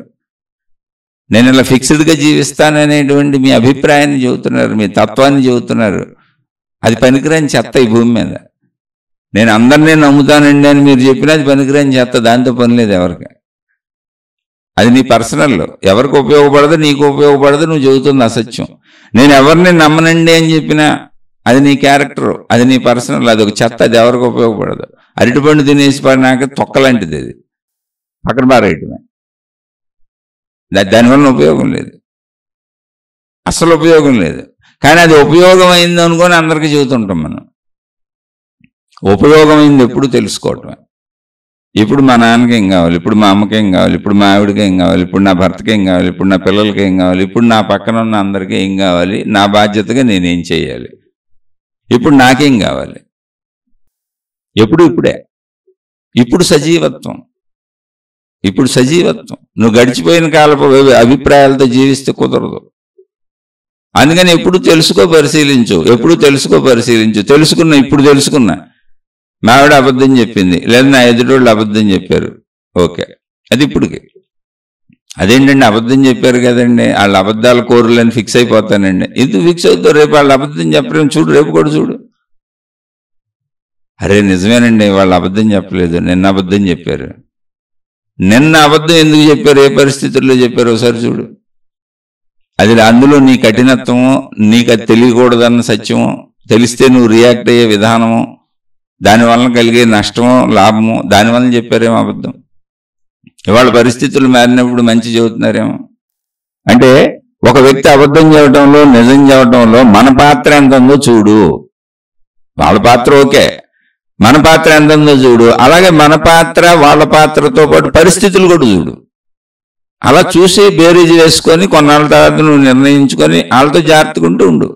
ఇప్పుడు పాము ఉంది, ఎప్పటికీ పాము ప్రమాదకరమే ఎవరికి, మనిషికి. ఒకవేళ ప్రమాదం లేని పాములు ఉన్నాయని చాలా మంది చెబుతారు. కానీ ప్రమాదం ఉన్న పాము ఏదో, ప్రమాదం లేని పాము ఏదో నాకేం తెలుసు. నాకు అన్ని పాములు ఒకలాగానే కనపడతాయి. నాకు పాముల్లో అంత జ్ఞానం లేదు, అందుకని నేను జాగ్రత్తగా ఉంటాను. తేళ్లతో జాగ్రత్తగా ఉంటాను, కళ్ళజరులతో జాగ్రత్తగా ఉంటాను, విషక్రిములు, విష జంతువులతో జాగ్రత్తగా ఉంటాను. జాగ్రత్తగా ఉండు, ఏముంది అందులో. అది నమ్మకము కాదు, అనుమానము కాదు, అది సహజము. అంటే పాములన్నీ చెడ్డయని నేను నమ్ముతానండి, పాములన్నీ మంచి అని నేను నమ్ముతానండి అని చెబుతావు ఎవరికన్నా. కాదు, అది సహజం. అపకారం కలిగించే వాటి పట్ల జాగ్రత్తగా ఉండటం, ఉపకారం కలిగించే వాటి పట్ల మంచిగా ఉండటం అనేది ఒక సహజ లక్షణం. అలా మనుషులతో పాటు అలాగే ఉంటావు కూడా నువ్వు. ఇందులో మళ్ళీ ఫిక్స్డ్ అభిప్రాయాలు వద్దు.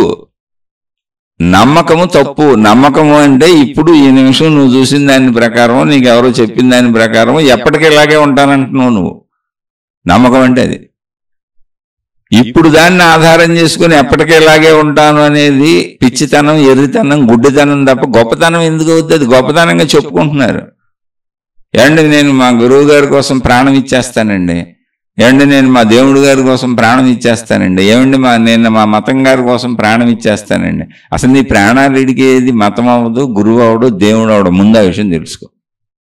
నిన్ను బతికించేవాళ్ళు మతం అవుద్ది, గురువు అవుతాడు, దేవుడు అవుతాడు. నీ ప్రాణం ఎందుకు ఆయనకి? అసలు నీ డబ్బు కూడా తీసుకోకూడదు, నీ సేవలు కూడా తీసుకోకూడదు. అది నిజమైనటువంటి మతమైనా, అది నిజమైనటువంటి దైవమైనా, అది నిజమైనటువంటి గురుతత్వమైనా, ఎవరైనా స్త్రీలైనా పురుషులైనా ఆ మార్గంలో ఉన్నవాడు నీ నుంచి ఏమి ఆశించడు. నువ్వు బాగుండాలని ఆశించినోడే దేవుడు అవుతాడు. నువ్వు బాగుండాలని ఆశించేదే దైవ మార్గం, గురు మార్గం అవుతుంది. అంటే ఇది ఒక దేవుణ్ణి ప్రచారం చేస్తే గురు మార్గం అవుతుంది. అక్కడ ఆ మార్గంలో స్త్రీలు ఉండొచ్చు, పురుషులు ఉండొచ్చు. నీ నుంచి ఏమీ ఆశించని తత్వమే దైవత్వం అవుతుంది. విశ్వశక్తి నీ నుంచి ఏమి ఆశించట్లేదే. ఇప్పుడు సృష్టి శక్తి ఉంది, మనం బతుకుతున్నాం, పంచభూతాలను తీసుకు బతుకుతున్నాం. సహజత్వాన్ని పరిశీలించండి. మన నుంచి బదులుగా ఏమన్నా ఆశించింది ఏంటి?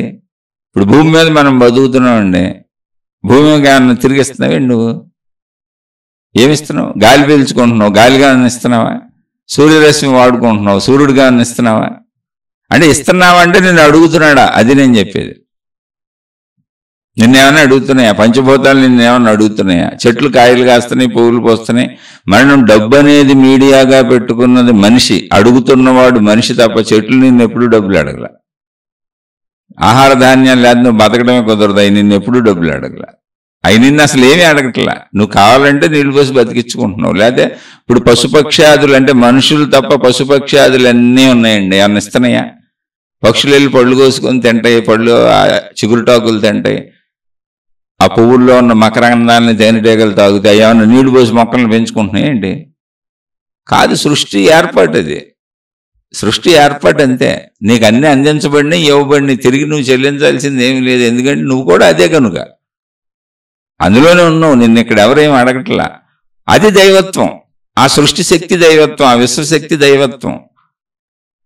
దానికి సంబంధించిన జ్ఞానాన్ని బోధించడానికి వచ్చిన మతమో, మార్గమో, దేవుడో, గురువో అలా ఉండాలి తప్ప నిన్ను అడిగితే ఉపయోగం ఏముందంటున్నా.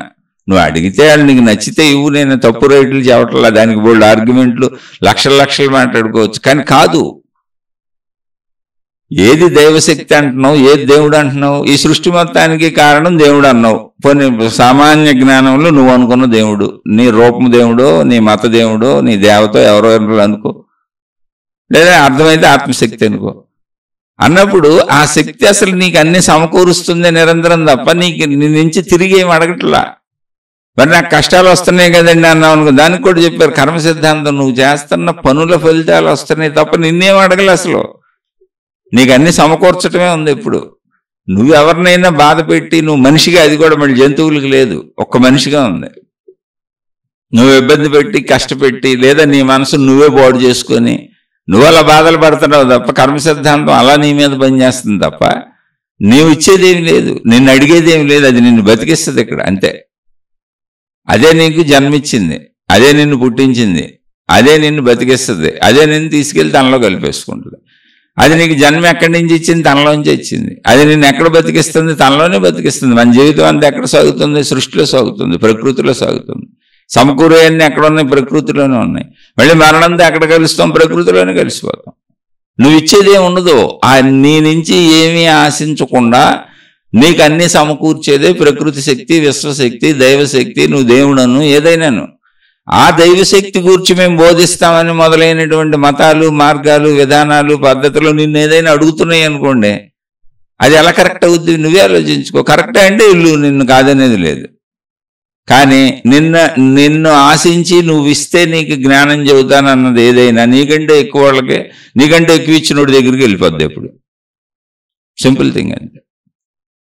ఇప్పుడు ఒక భార్య, ఒక భర్త ఒకళ్ళకే కట్టుబడి ఉండాలి అని ఎందుకు పెట్టారు తెలుసా? ఆ రూల్ ఎందుకు వచ్చిందో తెలుసా? ఒకప్పుడు బలవంతుడికి వందల వేల మంది భార్యలకి వెళ్ళిపోయేవాళ్ళు. బలవంతుడిదే రాజ్యం, నాయకుడిదే రాజ్యం. మీరు చూసుకోండి, వెనక చరిత్రలకు వెళ్ళి రాజులు రాణులు వచ్చినప్పుడు ఎవరో పట్టపురాణులని ఉంటారు. పట్టపురాణులు అంటే అర్థమేం లేదు, వాళ్ళకు పుట్టిన పిల్లలకు వారసత్వం వస్తుంది. ఇంకా మిగిలిన వాళ్ళు వందల వేలల్లో వాళ్ళకి రాణులు ఉంటారు, అంతఃపురాలు కట్టించి ఉంటాయి వాళ్ళకి. ఇప్పుడు ఈ వందల వేల మందిని ఆయన ఏం చేయగలడు? ఏమీ చేయలేడు. కానీ వినోదార్థం పెట్టుకున్నాడు తన అక్కడ కోసం. కానీ ఆ వందల వేల మందికి మరి సుఖం ఈయన ఎప్పుడో వచ్చినప్పుడు ఒక రోజేనా?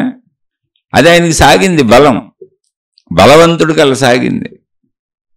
అలాగే నువ్వు నుంచి ఆశించేవాళ్ళు అయినప్పుడు నీకంటే ఎక్కువ చేసేవాళ్ళు వస్తే నీ స్థానం పడిపోద్ది, నీకంటే ఎక్కువ డబ్బు ఇచ్చేవాళ్ళు వస్తే నీ స్థానం పడిపోద్ది. అది దైవత్వమైన ఏదైనా అదే జరుగుతుంది ప్రపంచంలో. అందుకని ఆ స్థానాల కోసం వీళ్ళు ఎంతకైనా తెగిస్తున్నారు. అసలు ప్రచారాలే మొదలైంది అక్కడే. ఎవరు ఎక్కువ మందిని తీసుకొస్తే వాళ్ళకి ఎక్కువ స్థానం దొరుకుద్ది అక్కడ, వాళ్ళకి ఎక్కువ లాభం దొరుకుద్ది అక్కడ, వాళ్ళకి ఎక్కువ పవర్ దొరుకుద్ది అక్కడ. ఎవరు ఎక్కువ డబ్బులు ఇస్తే, ఎవరు ఎక్కువ జనాన్ని పోగేసుకొస్తే వాళ్ళకి ఏం కావాలంటే అది ఎక్కువిస్తే, ఎవరు ఎక్కువ సేవలు చేస్తే. అది కాదు అసలు, అది భౌతికం. నువ్వు అలా వెళ్తానంటే వెళ్ళి నేను వద్దనేది ఎవరూ లేరు. నేను ఒక విశ్లేషణ మాత్రమే చెబుతున్నా. ప్రకృతి సహజత్వంగా ఎలా ఉందో నిజమైన జ్ఞానులు అలా ఉంటారు. నేను నుంచి ఏమి ఆశించరు వాళ్ళు. నువ్వు ఇవ్వటం ఇవ్వకపోవటంతో అసలు వాళ్ళకి తెలియదు కూడా, సంబంధం ఉండదు కూడా. ఒక రమణ మహర్షి అని ఆయన జీవించినప్పుడు ఆయన చేతికి 10 రూపాయలు ఇచ్చినవాడు ఎవడో లేడు, ఆయనకి సేవలు చేసినవాడు ఎవడో లేడు, ఆయన ఎవరితో సేవలు చేయించుకోలేదు. కానీ ఆయన బతకడానికి ఆయన స్పృహలో లేనప్పటి నుంచి, ఆయన ధ్యానాల్లో తనలో తాను లీనమైపోయినప్పటి నుంచి ఆయనకి సేవలు చేస్తానే ఉన్నారు. ఎవరో ఒకళ్ళు తిండి తెచ్చి పెడతానే ఉన్నారు. ఎవరో పెట్టకపోతే చివరి రోజు వరకు ఆయన జీవితం ఎలా గడుస్తుంది. కానీ ఎవరో ఆయనకు తెలీదు, ప్రత్యక్షంగా ఆయనకు తెలీదు. ఎవరో ఆయన స్పృహలో లేనప్పుడు ఆయనకి అన్ని సేవలు చేసి వెళ్ళిపోయారు. ఎవరో రోజుకొకళ్ళు ఒకళ్ళు స్పృహలో ఉన్న అన్నం తెచ్చి పెడుతున్నప్పుడు రకరకాల వాళ్ళు పెడుతున్నారు, ఒకళ్ళనేం లేదు. తర్వాత ఆశ్రమం అనేది ఏర్పాటైనాక ఆయన ఏ రోజు డబ్బు ముట్టుకోలేదు, ఆశ్రమం వాళ్ళకి డబ్బులు ఇచ్చి వెళ్ళిపోయేవాళ్ళు. ఆయనకి అసలు డబ్బు ఎవరిస్తున్నారో తెలియదు, వస్తువులు ఎవరిస్తున్నారో తెలియదు, ఆహార ధాన్యాలు కూరగాయలు రకరకాలు తెచ్చి ఇచ్చి వెళ్ళిపోయేవాళ్ళు. అవన్నీ ఆశ్రమాలు ఇచ్చేవాళ్ళు, ఆయనకు తెలియదు, అసలు ఆయన తెలుసుకోలేదు. ఇంకా మీకు అద్భుతమైన సందర్భాలు చెప్పాలంటే బోల్డ్ చెబుతాను. ఎంతో మంది మహనీయులు మహాత్ములు ఆయన దర్శనాలకు వస్తే ఒక సామాన్యుడిని ఎలా స్వీకరించారో వాళ్ళని అలాగే స్వీకరించారు. ఆయన ఏ ప్రత్యేకత చూపించలేదు ఎవరికి. మన రాష్ట్రపతి ఉపరాష్ట్రపతి ఆయన కోసం విమానాలు అరేంజ్ చేసి తన దగ్గరికి తీసుకెళ్తానంటే ఆయన సింపుల్గా అసలు ఆయన ఎవరో నాకు తెలియదు, నాకు ఎవరిని చూడాలని లేదన్నారు ఆయన. నేను ఏదో ఇక్కడ కూర్చున్నాను, నాకెవరిని చూడాలని లేదన్నారు. అప్పుడు ఆ ఉపరాష్ట్రపతి గారు రాష్ట్రపతి గారు ఆయనే వచ్చారు ఆయన దగ్గరికి. మనం ప్రఖ్యాత గురువులుగా ప్రముఖ గురువులుగా ప్రపంచవ్యాప్తంగా కోట్ల ధనంతో ఆశ్రమాలు స్థాపించిన వాళ్ళు ఎంతోమంది ఆయన దర్శనానికి వచ్చారు. ఆయన కించిత్తు ఈయన ఫలానా పెద్ద గురువు అని చెప్పినా చిన్న గురువు అని చెప్పినా ఆయనకి తెలియదు. అసలు ఆయన తెలుసుకోవాలి ఎవరి గురించి, ఎవరెంత పెద్ద గురువు ఎవరెంత చిన్న గురువో. రోజు వచ్చే సామాన్య మనుషులు ఎలా ఉన్నారో అలాగే స్వీకరించారు. అంటే ఇది ఎందుకు చెబుతున్నానంటే నిజమైనటువంటి తత్వం ఒక సహజత్వంతో ఉంటుంది, ఒక ప్రత్యేకతతో ఉన్న తత్వాలు మనుషులు. మన తత్వం అది. మనకు డబ్బు గొప్పది, అధికారం గొప్పది, హోదా గొప్పది, మనకి ఇలాంటివన్నీ గొప్పవి. మనకు సహాయపడేవాడు గొప్పోడు, మనకు మేలు చేసేవాడు గొప్పోడు, నిరంతరం మన అంట ఉండేవాడు గొప్పోడు, మన డబ్బా కొట్టేవాడు గొప్పోళ్ళు, మనకు ఉపయోగపడేవాళ్ళు గొప్పోళ్ళు. అలాగే నేను నాది నా కుటుంబం అనేది మన సహజం. అది అయితే అది మన కర్తవ్యం, బాధ్యత, ధర్మం కనుక దానిని మళ్ళీ చెడుగా ఇందులో కలపకూడదు. అలా మనం బయట మనకి నిరంతరం అధికార హోదాలు, డబ్బులు, మన డబ్బా కొట్టేవాళ్ళు, మన వెనక తిరిగేవాళ్ళు, తప్పైనా రైట్ అయినా మన సపోర్ట్ చేసేవాళ్ళు, మన గ్రూపు, మన సమూహం మనకు గొప్పది కాబట్టి దాన్ని ఆధ్యాత్మికతలో చొప్పించారు అని చెబుతున్నారు. అలాంటి దాంట్లో మీరు ఒక సమూహంలో ఉండుంటే ఖచ్చితంగా మీరు నష్టపోతారు. ఖచ్చితంగా మీ జీవితకాలాన్ని వృధా చేసుకుని నష్టపోతారు, అందులో డౌటే లేదు. లేదు అలాంటి దాంట్లో ఉండి కూడా మేము గుణమార్పు చేసుకుంటున్నాం, మాలో మంచి పెరుగుతుంది, మేము మంచిలో సాగుతున్నాం, మాలో ఆధ్యాత్మికతలో మంచి జరుగుతుంది అంటే ఇంకా అందులో అసలు డౌటే లేదు. ఆధ్యాత్మిక లక్ష్యం అంటే ఒక మత లక్ష్యం, ఒక జ్ఞాన లక్ష్యం, ఒక గ్రంథ లక్ష్యం, ఒక దైవ లక్ష్యం, అసలు దీని ప్రచార లక్ష్యం, దీన్ని ప్రజల్లోకి తీసుకొచ్చే లక్ష్యం ఒకటే, నిన్ను మంచోడిని చేయటం, నిన్ను మంచిదని చేయటం. అలాంటి గుణమార్పు నీళ్ళు జరుగుతుంటే ఓకే, నువ్వు ఎక్కడున్నావు ఓకే, అప్పుడు అవన్నీ కరెక్టే. అలా గుణమార్పు జరుగుతూ ఇప్పుడు ప్రకృతి, మళ్ళీ మీకు చెప్పాను, ప్రకృతి అన్నీ సమకూర్చి మొత్తం సమకూరుస్తుంది. ప్రకృతి తనలోంచే జన్మనిచ్చింది. జన్మనిచ్చి అన్ని సమకూర్చి పెంచుతూ 100 సంవత్సరాలు ఆయువు ఇచ్చింది. మళ్ళీ తనలోనే కలిపేసుకుంటుంది. ఉన్న ఆయువు జీవితం అంతా ప్రకృతి అన్ని ఇస్తుంది. ఆ ఇస్తున్న దాంట్లో మనకు మానవుడికి ఇవ్వబడిన తెలివితో మనం ధనాన్ని క్రియేట్ చేసుకున్నాం తప్ప మిగిలిన జీవరాశులకు లేదు. చూడండి, నువ్వు తిరిగి ఏమి ఇవ్వక్కర్లేదు, నేను తిరిగి ఏమి అడగదు ప్రకృతి. అన్ని నీకు ప్రకృతి ఇస్తుంది. అలాంటప్పుడు ఆ ప్రకృతి శక్తి గురించి, ఆ విశ్వశక్తి గురించి, దాన్నే దైవం అంటున్నాం, దేవుడు అంటున్నాం. మళ్ళీ దేవుడని ఇంకో మాట మాట్లాడచ్చు మనం. అదే దేవుడు, ఆ శక్తినే దేవుడు అంటున్నాం. అన్నప్పుడు ఆ దేవుడు కూడా నిన్న ఆ దేవుడికి సంబంధించిన మార్గాలు కూడా నీకు జ్ఞానాన్ని అందించి ఆ దైవత్వాన్ని చెప్పాలి తప్ప నిన్నేం అడగకూడదు. నువ్వు లాజికల్గా ఆలోచించి చూసుకో. ఎందుకని నిన్ను బతికించేది ప్రకృతి, నిన్ను బతికించేది ప్రకృతి శక్తి, విశ్వశక్తి. నిన్ను ఉంచేది విశ్వశక్తి, నీకు అన్ని సమకూర్చేది విశ్వశక్తి. దాన్నే నువ్వు దేవుడు అన్నప్పుడు అది కూడా నీకు అన్ని సమకూర్చాలా, జ్ఞానాన్ని సమకూర్చాలా. దేవుడి పేరు మీద మార్గం ఏర్పడింది అనుకోండి, జ్ఞానం చేసి సమకూర్చు. మిగిలిన ప్రకృతి ఎలాగ సమకూరుస్తుందిగా నువ్వు జ్ఞానం తెలుసుకున్నావు కాబట్టి జ్ఞానం సమకూర్చు. మళ్ళీ నీకు తిరిగి డబ్బులు, సేవలు ఇవన్నీ ఎందుకు అంటే కాదు, నువ్వు నీ పద్ధతులు ఏర్పరుస్తున్నావు. అది మనిషికి ఉండే అహంకారం. నేను, నాది, నా కుటుంబం అని ఎలా అంటావో, నా మతం, నా దేవుడు, నా గురువు, నా పద్ధతి, నా విధానం అంటావు అనుకో, అందులో తప్పులేదు. కానీ అవి నిన్ను గుణమార్పు చేయకపోతే మాత్రం నిన్ను బంధించేసినాయి అంతే. జూలో పెట్టిన జంతువు టైప్ మనం, ఒక సమూహంలో విడిపోయినట్టు.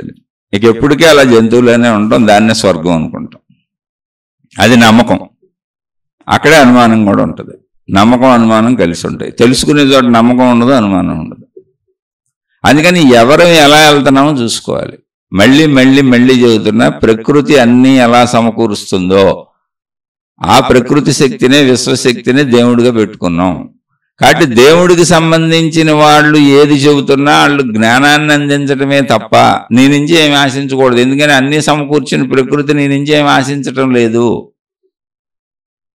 అప్పుడు ప్రకృతి సహజంగా ఉన్నట్టు ప్రకృతి జ్ఞానాన్ని చెబుతున్న వాళ్ళు, దైవ జ్ఞానాన్ని చెబుతున్న వాళ్ళు ఎవరైనా సరే, దేవుడి పేరు మీద మతాల్లో, మార్గాల్లో, విధానాల్లో, పద్ధతులు ఏవైనా, అవునా కాదు మీరే నిర్ణయించుకోండి. కాదు, తప్పు లేదు అన్నగున్నారనుకోండి, అప్పుడు మీరు సమూహాలు తయారు చేస్తున్నారు. మీరు మొత్తం ప్రకృతిని అర్థం చేసుకోవట్లా, మొత్తం ప్రకృతికి తగ్గట్టు మీరు లేరు. సమూహాలు తయారు చేసుకుంటున్నారు. సమూహాలు అనేది మన ఇల్లు లాంటిది. నేను, నాది, నా వాళ్ళు, నా ఇల్లు, నాది ఒక సమూహం, చిన్న సమూహం ఈ ప్రపంచంలో.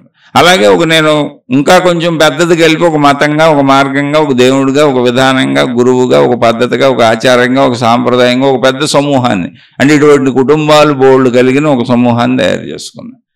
అప్పుడు సమూహాలు విభేదించుకుంటూ ఉంటాయి. సమూహాలు కలవు. ఎందుకని సమూహాల నమ్మకాలు వేరు, సమూహాల అనుమానాలు వేరు. ఎవరి నమ్మకాలు వాళ్ళే, ఎవరి అనుమానాలు వాళ్ళే. నమ్మకం ఉన్న ప్రతి చోట అనుమానం ఉంటుంది. అనుమానం ఎక్కడ ఉండదు అంటే తెలుసుకునే చోట. అక్కడ నమ్మకం కూడా ఉండదు. ఎప్పుడు తెలుసుకోవటమే. సత్యము నిత్య నూతనం. నువ్వు జీవితం ఎప్పుడు నిత్యంగా నూతనంగా బతుకుతూనే ఉన్నావు. నువ్వు ఇవాళ తెల్లారింది మేల్కొన్నావు అంటే కొత్తగా మేల్కొన్నావు. నిన్న మేల్కొంది ఇవాళ మేల్కొన్నట్టు కాదు. నువ్వు ఇవాళ మళ్ళీ నిద్రకి వెళ్తున్నావు అంటే కొత్తగా నిద్రపోతున్నావు.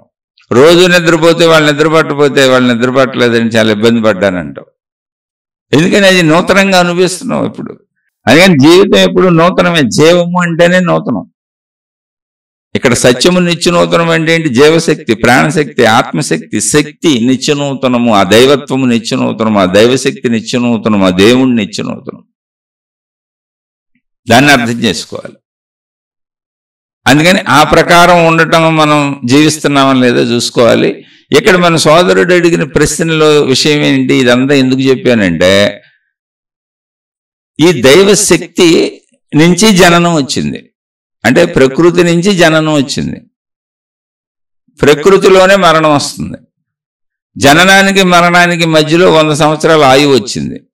ఈ 100 సంవత్సరాల ఆయువులో శరీర పనితీరు, శరీర విధానం అంతా ఒకలాగానే ఉంది అందరికీ, మొత్తం మానవులందరికీ. అంటే మానవులందరికీ పుట్టుక ఒకటే, మరణం ఒకటే, మధ్యలో శరీరం ఎదిగే విధానం ఒకటే. మరి మార్పులేంటి? అందరికీ మళ్ళీ అందరికీ పంచభూతాలు, అందరూ గాలి పీల్చుకోవాలి, అందరూ నీళ్ళే తినాలి, నీళ్ళే తాగాలి, అందరూ ఆహారమే తినాలి, అందరూ బట్టలే కట్టుకోవాలి, మళ్ళీ అందరూ అనుభవించేవి కూడా అవే పంచేంద్రియ సుఖాలు. అంటే ఇప్పుడు ఇది ఎలా ఉంది చూస్తే, అన్ని ప్రకృతి సమకూర్చినప్పుడు ప్రకృతి స్థాయిలోకి, దైవ స్థాయిలోకి, విశ్వస్థాయిలోకి వెళ్ళినప్పుడు ఎలా ఉంది? అక్కడ చూసినప్పుడు అంతా దానంతట అదే జరుగుతున్నట్టుగా ఉంది. ఏంటి? మొత్తం విశ్వంగా, మొత్తం ప్రకృతిగా, మొత్తం సృష్టిగా దానంతటా జరుగుతున్నట్టు ఉంది. అవును, అంది నిజమే. జననం ప్రకృతిలో జరిగింది, మరణం ప్రకృతిలో జరుగుతుంది. జనన మరణాల మధ్యలో జీవితం ప్రకృతి నియమించినట్టుగా, నిర్ణయించినట్టుగా శరీర ఎదుగుదల ఉంది. అందులో ఎవరికైనా మనుషులకు విధానం ఇంత మార్పు చెందదు. కాబట్టి ప్రకృతి స్థాయిలో, విశ్వస్థాయిలో చూసినప్పుడు దానంతటా అది జరుగుతున్నట్టుగా ఉంది మొత్తంగా. ఇప్పుడు దాకా చెప్పుకుంది అదే ప్రకృతి సమకూరుస్తుందని. మానవ స్థాయిలో, మన స్థాయిలోకి వచ్చినప్పుడు, లేదా ఒక పక్షి స్థాయిలో, ఒక జంతు స్థాయిలోకైనా ఎక్కడైనా వెళ్ళినప్పుడు ప్రయత్నం ఉంది. ఇప్పుడు ఒక పక్షికి అవసరమైన అన్నీ ఉన్నాయి. అది చిగురులు తింటది, కాయలు తింటది, పళ్ళు తింటది, అన్ని సృష్టిలో ఉన్నాయి. కానీ అది ఎగిరి వెళ్ళి తెచ్చుకొని, వాటిని ఎత్తుక్కొని, ఎక్కడ దొరుకుతాయో చూసుకొని, వాటిని శుభ్రం చేసుకొని చక్కగా తినాలి. అంటే శుభ్రమైనవి తినాలి, దానికి పనికొచ్చేవి తినాలి. మనిషి అయినా అంతే, అన్నీ ఉన్నాయి. అయితే మనిషి మధ్యలో ధనాన్ని తెచ్చుకున్నాడు, తనకు కావాల్సిన విధానాలు తెచ్చుకున్నాడు, సృష్టిని ఇంకా మార్చుకున్నాడు. జంతువులు మార్చుకోలే, ఉన్న సృష్టితో గడిపేస్తున్నాయి. ఆ జంతువులకైనా ఉన్న సృష్టిలో ఉన్నదాన్ని అనుభవించడానికి ప్రయత్నం కావాలి, ఆహార పదార్థాలకి. మనిషికైనా ప్రయత్నం కావాలి. మనిషి ఆ ప్రయత్నంలో ఆహార పదార్థాలు అవసరాలు అన్న చోట డబ్బును పెట్టాడు మీడియాగా. ఒక్క పేరు చెప్పుకుంటే అన్నీ వచ్చేస్తాయి, ధనం తెచ్చుకుంటే అన్నీ వచ్చేస్తాయి. మరి ప్రయత్నించాలిగా. నువ్వు ప్రయత్నించకపోతే నీ నోట్లోకి వస్తుందా? ప్రయత్నించకపోతే నీ నోట్లోకి వస్తుందా? ఇక్కడే మహిమలు, మాయలు, విషయాలు, విశేషాలు ఈ కాంట్రా లైన్లోనే కొట్టుకుంటూ ఉంటారు అందరూ.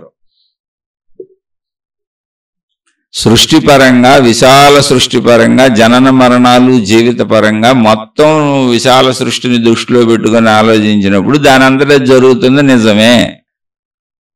ఆ పాయింట్గా అది కరెక్టే. ఇండివిజువల్గా నేను శరీరం అన్న భావనకు వచ్చినప్పుడు, ఎందుకంటే ఆ భావనకు కూడా రావాలిగా. సృష్టి భావనలో ఉన్నా నేను శరీర భావనలోంచి సృష్టి భావనలోకి వెళ్ళగలను. శరీరంతో ఉన్నమాట నిజమే, నేననే భావన ఇక్కడే కలుగుతుంది నాకు. చెట్టులో నేననే భావన నాకు కలగట్లా, పక్క మనిషిలో నేననే భావన నాకు కలగట్లా. అసలు కనీసం నా భార్యలో, నా భర్తలో, నా సొంత కొడుకు కూతురులో, నా సొంత తల్లిదండ్రుల్లో కూడా నేననే భావన నాకు కలగట్లా. అందుకే గొడవలు పడుతుంటాం. ఎవరి కాళ్ళకి నేననే భావన వేరువేరుగా కలుగుతుంది.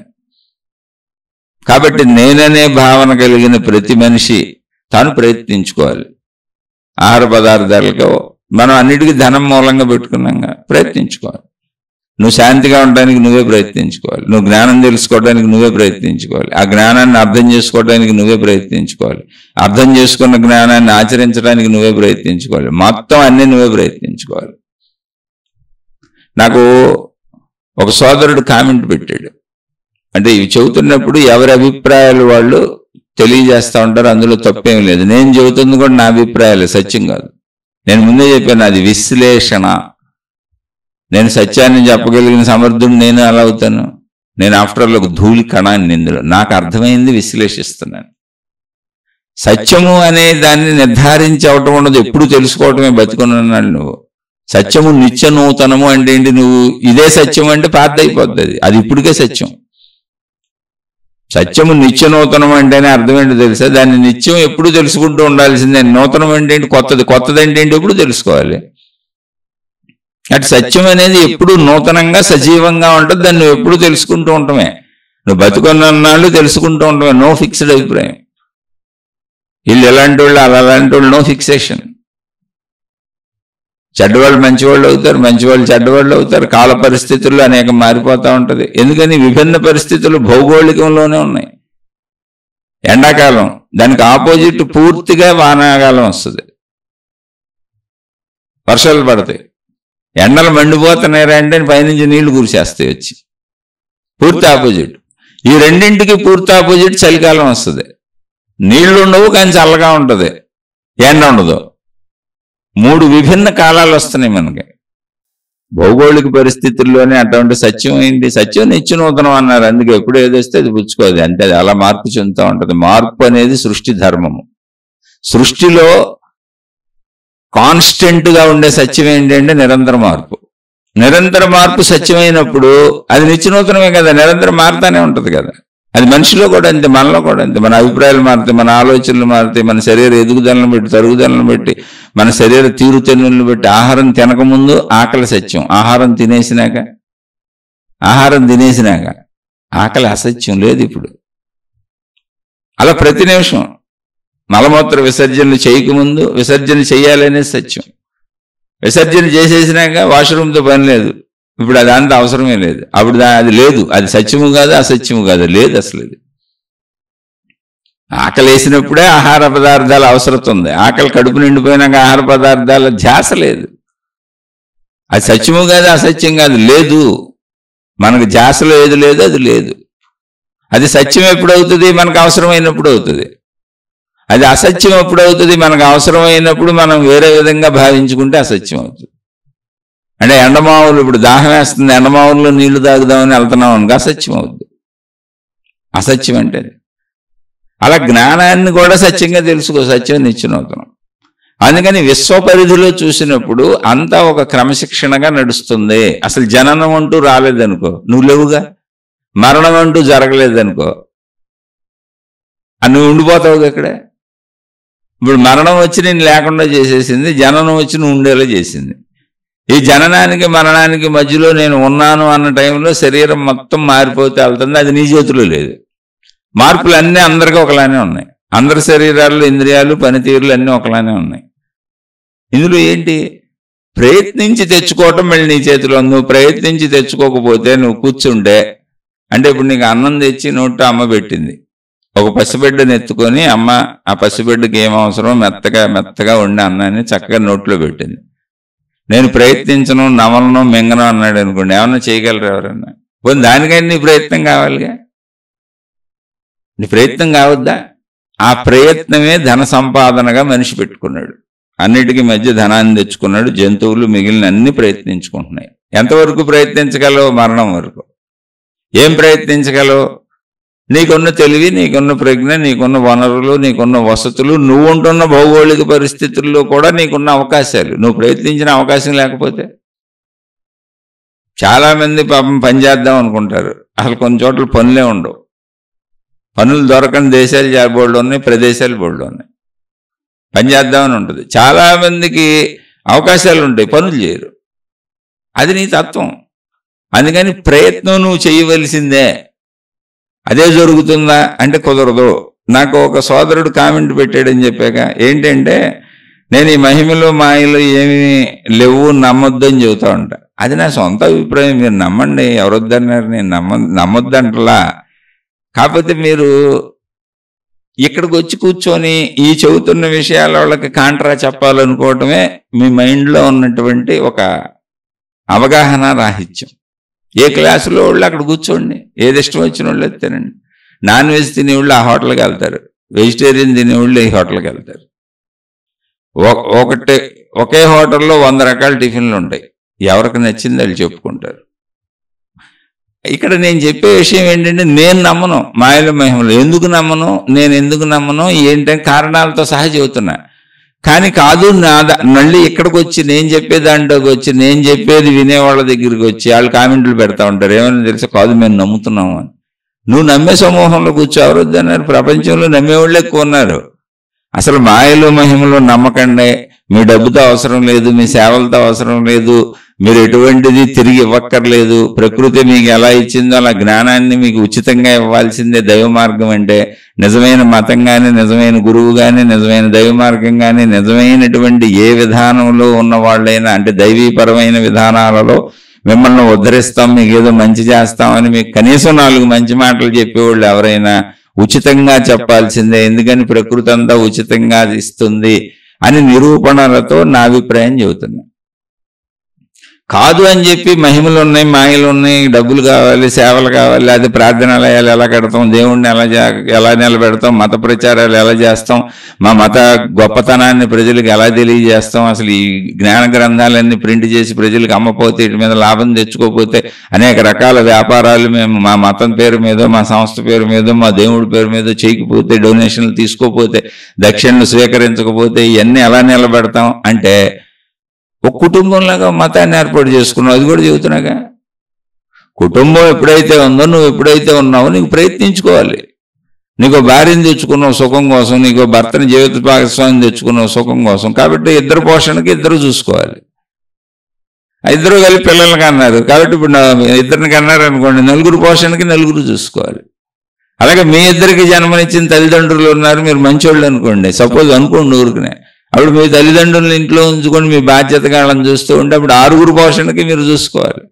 ఇంకా మంచోళ్ళే అత్తమామలను కూడా చూశారనుకోండి, 8 మంది పోషణకి మీరు చూసుకోవాలి.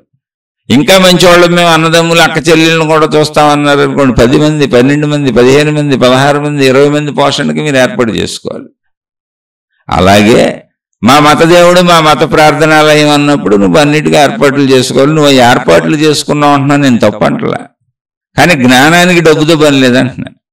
మతానికి డబ్బుతో పని ఉండొచ్చు, మార్గానికి డబ్బుతో పని ఉండొచ్చు. ఒక దేవుడిని, ఒకే దేవుడిని నిలబెట్టాలి, ఒకే మతాన్ని నిలబెట్టాలి, నాదే కరెక్ట్ అని చెప్పాలి, నా గురువే కరెక్ట్ అని చెప్పాలి, నా విధానమే కరెక్ట్ అని చెప్పాలి, నా ఆచారమే కరెక్ట్ అని చెప్పాలి, నా సాంప్రదాయమే కరెక్ట్ అని చెప్పాలి, నా పద్ధతే కరెక్ట్ అని చెప్పాలి, నేను సృష్టించిందే కరెక్ట్ అని చెప్పాలంటే ఖచ్చితంగా నువ్వు దాన్ని బలపరుచుకోవటానికి, నీ కుటుంబాన్ని ఎలా రక్షించుకోవాలో దాన్ని అలా రక్షించుకోవటానికి నిరంతరం ఈ భూమి మీద మనిషికి కావాల్సింది ఎప్పుడూ డబ్బే. అలా తీసుకుంటున్నారు కూడా, నేను దాన్ని తప్పంటలా. కానీ నిజంగా ప్రకృతి శక్తి, విశ్వశక్తి, దైవశక్తిని పరిశీలిస్తే అది నీకు జననాన్ని ఇచ్చింది, మరణాన్ని ఇస్తుంది, మధ్యలో బతకడానికి అన్ని అదే సమకూర్చి పెట్టేసింది. నేను ఇంచి తిరిగేమి తీసుకోవట్లేదు. కాబట్టి దాని జ్ఞానాన్ని చెప్పేవాళ్ళు ఎవరు నీ దగ్గర ఏమి తీసుకోక్కర్లేదు, వాళ్ళు నిజమైన వాళ్ళు. అలా తీసుకునే వాళ్ళు చాలా మంది ఉన్నారని చెబుతున్నా. అది మీరు నమ్మితే నమ్మండి, నమ్మకపోతే లేదు. నేను వాదించట్లా. ఇది క్లాసు.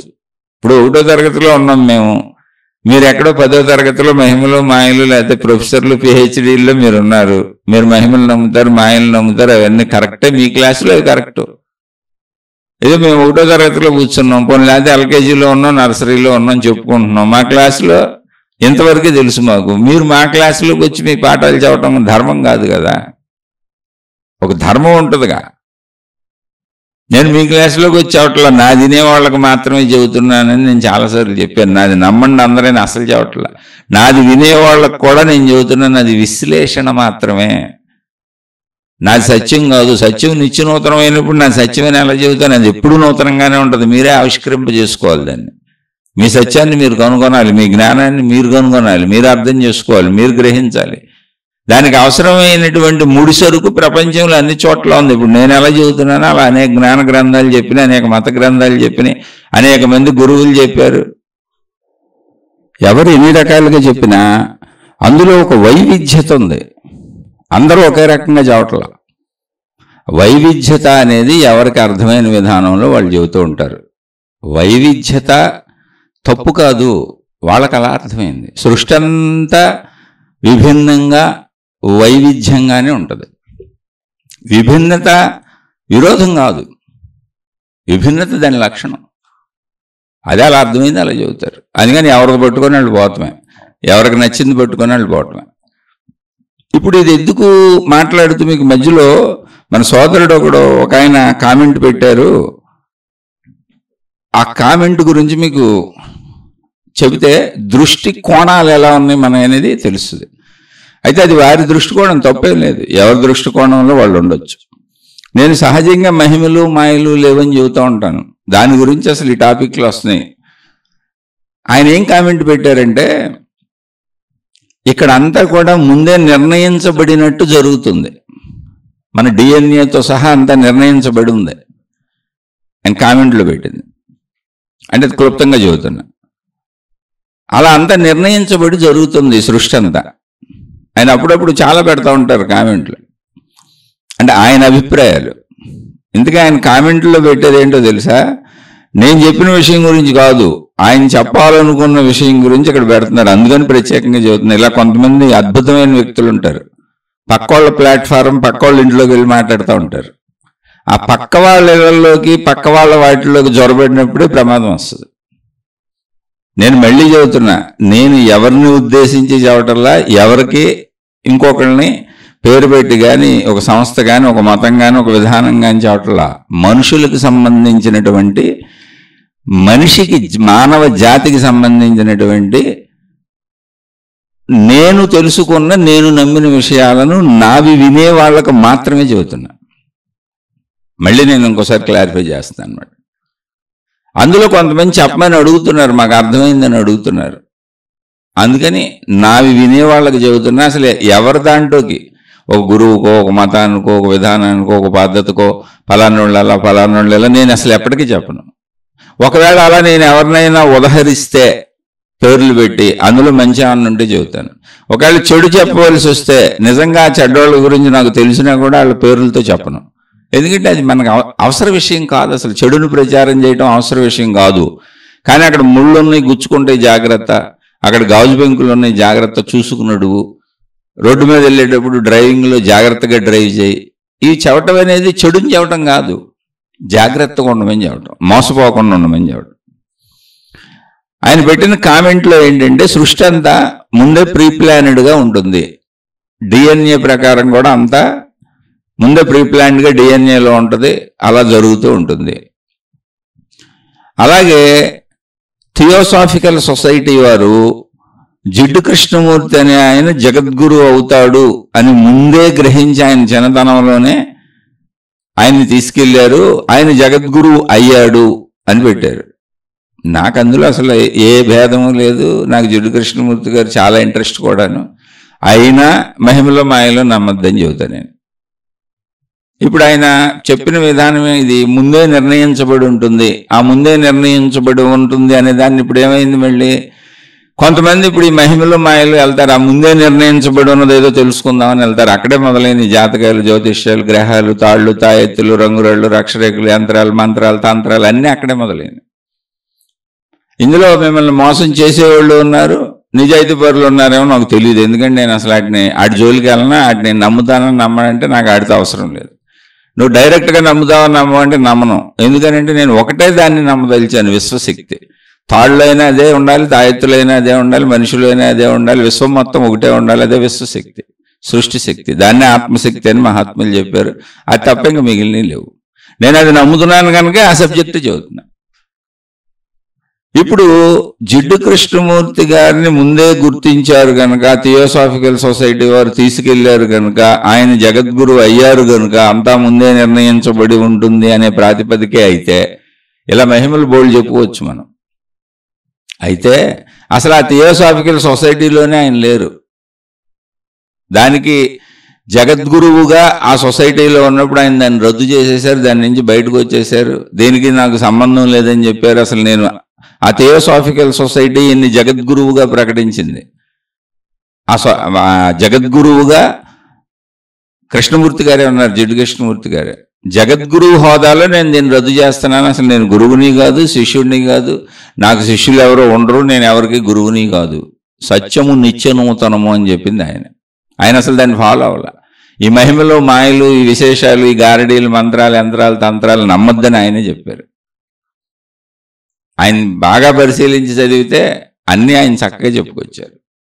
నేను కృష్ణమూర్తి గారిని అంటే నా లైఫ్లో ముందు సాధారణ మనిషిగా బయలుదేరా. అందరిలాగానే మన ఇంట్లో ఒక దేవుడు ఎలా నమ్ముతామో అలాగే బయలుదేరా. నమ్మా. అందరూ ఎలా ఏం చేస్తారో అలా మొక్కులు మొక్కుంటూ అయ్యే చేశా. అందరూ ఎలా గురువుల చుట్టూ తిరుగుతారో అలాగే తిరిగా. అందరూ పుస్తకాలు చదివి పుణ్యం వచ్చేస్తుంది అనుకుంటారో అలాగే చేశా. అన్నీ మామూలు వాళ్ళు అందరూ ఎలా చేస్తారో అలా చేసుకుంటూ వెళ్ళినాక నాకు రమణ మహర్షి అనే ఒక మహానుభావుడి చరిత్ర తగిలింది, ఆయన బోధలు తగిలినాయి. అక్కడ అసలు రమణ మహర్షి గురించి అవట్లా, నిన్ను నువ్వు తెలుసుకుంటున్నారు. ఆయన ఎవరు వచ్చినా అద్భుతంగా నన్ను నా వైపు తిప్పారు.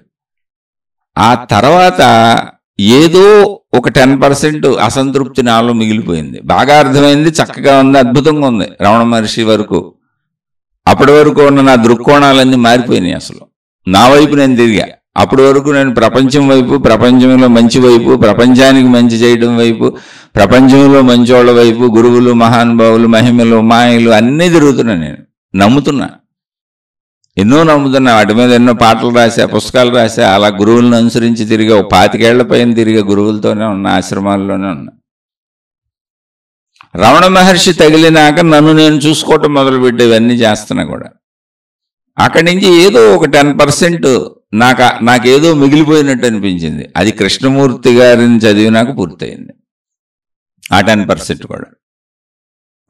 కృష్ణమూర్తి గారి మహానుభావుడు అవుతాడని గుర్తించడం, ముందే గుర్తించడం అనేది డిజైన్ చేయబడి ఉంది, అది అలాగే జరిగింది అనేది అది ఒక మహిమగానో మాయగానో సృష్టి అంతా డిజైన్ చేయబడే ఉన్నది అనేదే అయితే, అసలు ఆయన ఆ సొసైటీ థియోసాఫికల్ సొసైటీలోనే ఆయన లేరు. ఆయన దాన్ని వదిలేశారు. ఆయన నేను అసలు ఎవరికి సంబంధించిన వాడిని కాదని చెప్పారు. అసలు ఆయన చెప్పిందే ఈ సృష్టిలో ఉన్నాయి జాతులు మానవ జాతి, వృక్ష జాతి, జంతు జాతి మాత్రమే. మనం మానవ జాతికి సంబంధించిన వాళ్ళం దాని గురించి మాట్లాడుకుంటున్నాం. సత్యము నిత్య నూతనము అనే పదం వారిదే. విషయాల గురించి చెప్పారు. ఎంత మనిషి ఎలా ఉంటాడు ఏంటి అని ఏది అడిగితే చెప్పారు. ఏది నేను ఏ మతానికి చెందిన వాడిని కాదని బోల్సార్లు చెప్పారు. ఆయన డైరెక్ట్గా చెప్పారు, ఈ మతాలు విధానాలు పద్ధతులు అన్నీ తీసి అవతల పారేయండి, మిమ్మల్ని మీరు చూసుకుంటే మీరు బాగా అర్థమవుతారు, ఎలా చూసుకోవాలో చెప్పారు ఆయన. కాబట్టి ఇది ఎవరి కోణం వాళ్ళది. ఇప్పుడు ఆయన్ని ముందే గుర్తించి మహానుభావుడు అవుతాడు అన్నారు కనుక ఆయన మహానుభావుడు అయ్యాడంటే మహిమ కింద తీసుకోవచ్చు. అది మీ దృక్కోణం, తప్పేం లేదు, తప్పకుండా తీసుకోండి. మీరు ఎలా జీవించదలుచుకుంటే అలా జీవించే స్వేచ్ఛ ప్రతి మనిషికి ఉంది ఇక్కడ. అది ఎవరికి వాళ్ళు, నేను అలా తీసుకోవాలి దాన్ని. వాళ్ళు ఆయన్ని జగద్గురు అవుతాడు అనేది వాళ్ళు నిర్ణయించుకొని వాళ్ళ మార్గంలో, వాళ్ళ పద్ధతిలో, వాళ్ళ విధానంలో, వాళ్ళ సంస్థలో ఆయన డెవలప్ చేస్తే మొత్తం దాన్ని వదిలేసి ఇదంతా కాదని చెప్పి వెళ్ళిపోయారు ఆయన. ఎటువంటి మహిమలు మాయలు అసలు నమ్మొద్దని చెప్పారు ఆయన. గురువులు ఉన్నారు జాగ్రత్త అని ఎన్నో ఎపిసోడ్లు చెప్పారు ఆయన, ఎన్నో టైటిల్స్ చెప్పారు ఆయన. గురువులు ఉన్నారు జాగ్రత్త అని ఒక టైటిల్ ఉంది ఆయన దగ్గర. ఆయన చెప్పినట్లు ఆయన సత్యము అనే పదాన్ని వాడతాను, నేను దేవుడు దైవం అనే పదాన్ని అసలు వాడను, మతాలు ఈ పదాలు నేను వాడనని చెప్పారు. కాదు అన్నారు కాబట్టి, అయ్యాడు కాబట్టి, గొప్పోడు అయ్యాడు కాబట్టి మధ్యలో ఏం జరిగినా అదంతా అనవసరం, మహిమలే నిర్ధారించబడినట్టే జరుగుతుంది అంటే ఓకే, ఎవరిష్టం వాళ్ళది, కాదని ఎవరన్నారు. కానీ నేను చెప్పే విధానం ఏంటి అంటే నేను ఒక విధానాన్ని అసలు చెప్పట్లా. నా అవగాహన ఏంటి, నా విశ్లేషణ ఏంటి, నేను గ్రహించింది ఏంటంటే మహిమలు మాయలు అనేవి నిన్ను సత్యం వైపు వెళ్ళనివ్వవు. సింపుల్ అంతే. ఇప్పుడు మహిమలు మాయలు అంటే నమ్మకం, నీకు తెలియదని నమ్మటం. సింపుల్ అంతే. అసలు తెలియని దాన్ని నమ్మటం అనే దాంత ఫూలిష్నెస్ ప్రపంచంలో ఇంకోటి లేదు. ఎప్పుడూ తెలుసుకోవటమే. దీని గురించి ముందే మాట్లాడా మీతో, ఈ శీర్షికలోని ముందు నుంచి అదే మాట్లాడుకుంటూ వస్తుంది. నువ్వు ఎప్పుడైతే నమ్ముతున్నానంటావో ఆటోమేటిక్గా అపనమ్మకం పక్కనే ఉంటుంది. నువ్వు చూసుకో, నీ హృదయంలోకి వెళ్ళి. బయట మాటలు చెప్పుకో, పుస్తకాల మాటలు చెప్పుకో, గ్రంథాల మాటలు చెప్పుకో, మనుషుల మాటలు చెప్పుకో, నీ హృదయంలోకి వెళ్ళి నీ మాట చెప్పు, నీ శబ్దం విను. నీ నమ్మకం పక్కన అపనమ్మకం ఉందో లేదో చూడు. అది దేవుడా, దయ్యమా, మనిషా, భూతమా, మతమా కాదు, ఎవరైనా సరే. అది భార్య, పెళ్ళామా, కొడుక, కూతురు కాదు. నమ్మకం ఉన్న ప్రతి చోట అపనమ్మకం పక్కన ఉంటుంది. తెలుసుకోవటం ఉన్న ప్రతి చోట ఓన్లీ తెలుసుకోవటమే ఉంటుంది, అర్థం అవటం ఉంటుంది, అవగాహన ఉంటుంది. అర్థమవకపోతే ప్రయత్నించడం ఉంటుంది, మళ్ళీ తెలుసుకోవటం ఉంటుంది. ఎప్పుడు తెలుసుకోవటమే ఉంటుంది. తెలుసుకున్నాక అది అర్థమైనాక ఇంకా దాన్ని నమ్మాల్సిన అవసరమే లేదు. నమ్మాల్సిన అవసరమే లేని చోట అపనమ్మకం అనే పని లేదు. ఇన్ని ఘర్షణలు ఉండవు అసలు ప్రపంచంలో. కాముగా జీవిస్తావు. అసలు అనేక రకాలుగా నీ మనసు ఒత్తిళ్లకు లోనవదు, అహంకారాలకు లోనవదు, సామాన్య మానవులు పడేంత ఘర్షణలకు లోనవదు. మనసు ఫ్రీ అయిపోద్ది. నమ్మకాలు ఉన్న చోట ప్రమాదం. ఎందుకంటే బోర్డు పోగేసుకొని ఉంటుంది. అది పక్కనే అపనమ్మకాలన్నీ ఉంటాయి. కాబట్టి ఇక నిరంతరం ఘర్షణలు వస్తాయి, అహంకారం వస్తుంది, గుద్దులాటలు వస్తాయి, నమ్మాలో నమ్మకూడదో తెలియని ఒక ద్వంద్వత్వం వస్తుంది. నమ్మటంలోనే ద్వంద్వత్వం ఉంది. ఎందుకంటే నమ్మకూడదు అది పక్కనే ఉంది. నమ్మటం అనేది ఎక్కడుందో అపనమ్మకం అనేది పక్కన అక్కడే ఉంది. ద్వంద్వత్వం గుద్దేసుకుంది అక్కడ. తెలుసుకోవటంలో ఎటువంటి ద్వంద్వత్వం ఉండదు, జస్ట్ తెలుసుకో. అందుకని నేను అసలు మాయలు మహిమలు వద్దనేది వాటి మీద నాకు వ్యతిరేకత కాదు. అసలు ఏ వ్యతిరేకత లేదు, వాటితో అవసరం లేదు. ఎందుకంటే అవి చేసిన వాళ్ళు శరీరాలు వదిలిపెట్టి వెళ్ళిపోయారు, అవి మాకు జరిగినవి అన్నోళ్ళు శరీరాలు వదిలిపెట్టి వెళ్ళిపోయారు. ఏది చెప్పినా ఎవరో ఇక్కడ లేరు. ఇప్పుడు ఏం చేసుకుంటావు మాయలు మహిమలు? కాస్త డబ్బు కోసం, కాస్త ఆరోగ్యం కోసం, అంతేగా జీవితంలో లాభం కోసం.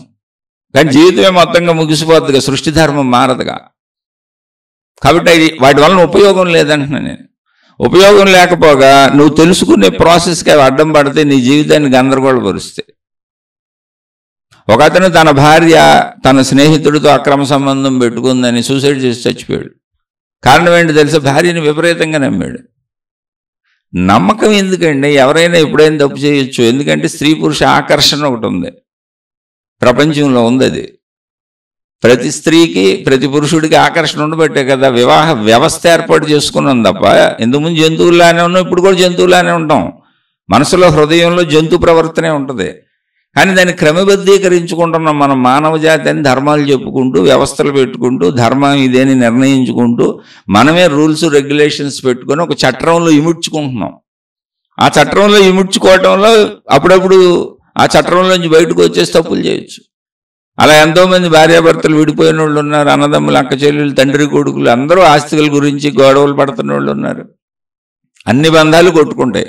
కారణం ఏంటంటే ఎప్పటికీ నమ్మకం ఉన్న చోట అపనమ్మకం ఉంటుంది. అదే తెలుసుకుంటూ వెళ్ళు, ఏమీ లేదు, అప్పుడు ఏం చేయాలో చెయ్యి. ఏదైనా చేయాలంటే తెలుసుకొని చేయాలిగా. ఇప్పుడు తండ్రితో మాట్లాడుతున్నావు అనుకో, ఇప్పుడు ఆయన ఎలా ఉన్నారో తెలుసుకో, నువ్వేం మాట్లాడదలుచుకున్నావు చెప్పు, ఆయన ఎలా రియాక్ట్ అవుతున్నారో తెలుసుకో, దానికి నువ్వు ఎలా రియాక్ట్ అవ్వాలో చూసుకో. ఘర్షణే ఉంది అందులో. అలా తెలుసుకుంటూ ఉండంతే. తెలిసిన దాంతో మాట్లాడుకు. మా నాన్న వద్దంటాడు, మా అమ్మ వద్దంటది, చిచ్చి మా ఆవిడ అసలు ముందే ఇలా అంటది, మా ఆయన అలాగే అంటాడు అని ముందే ఏర్పరుచుకున్న అభిప్రాయాలతో జీవించుకో. ముందే ఏర్పరుచుకున్న అభిప్రాయాలు అంటేనే నమ్మటం, నమ్మకపోవటం.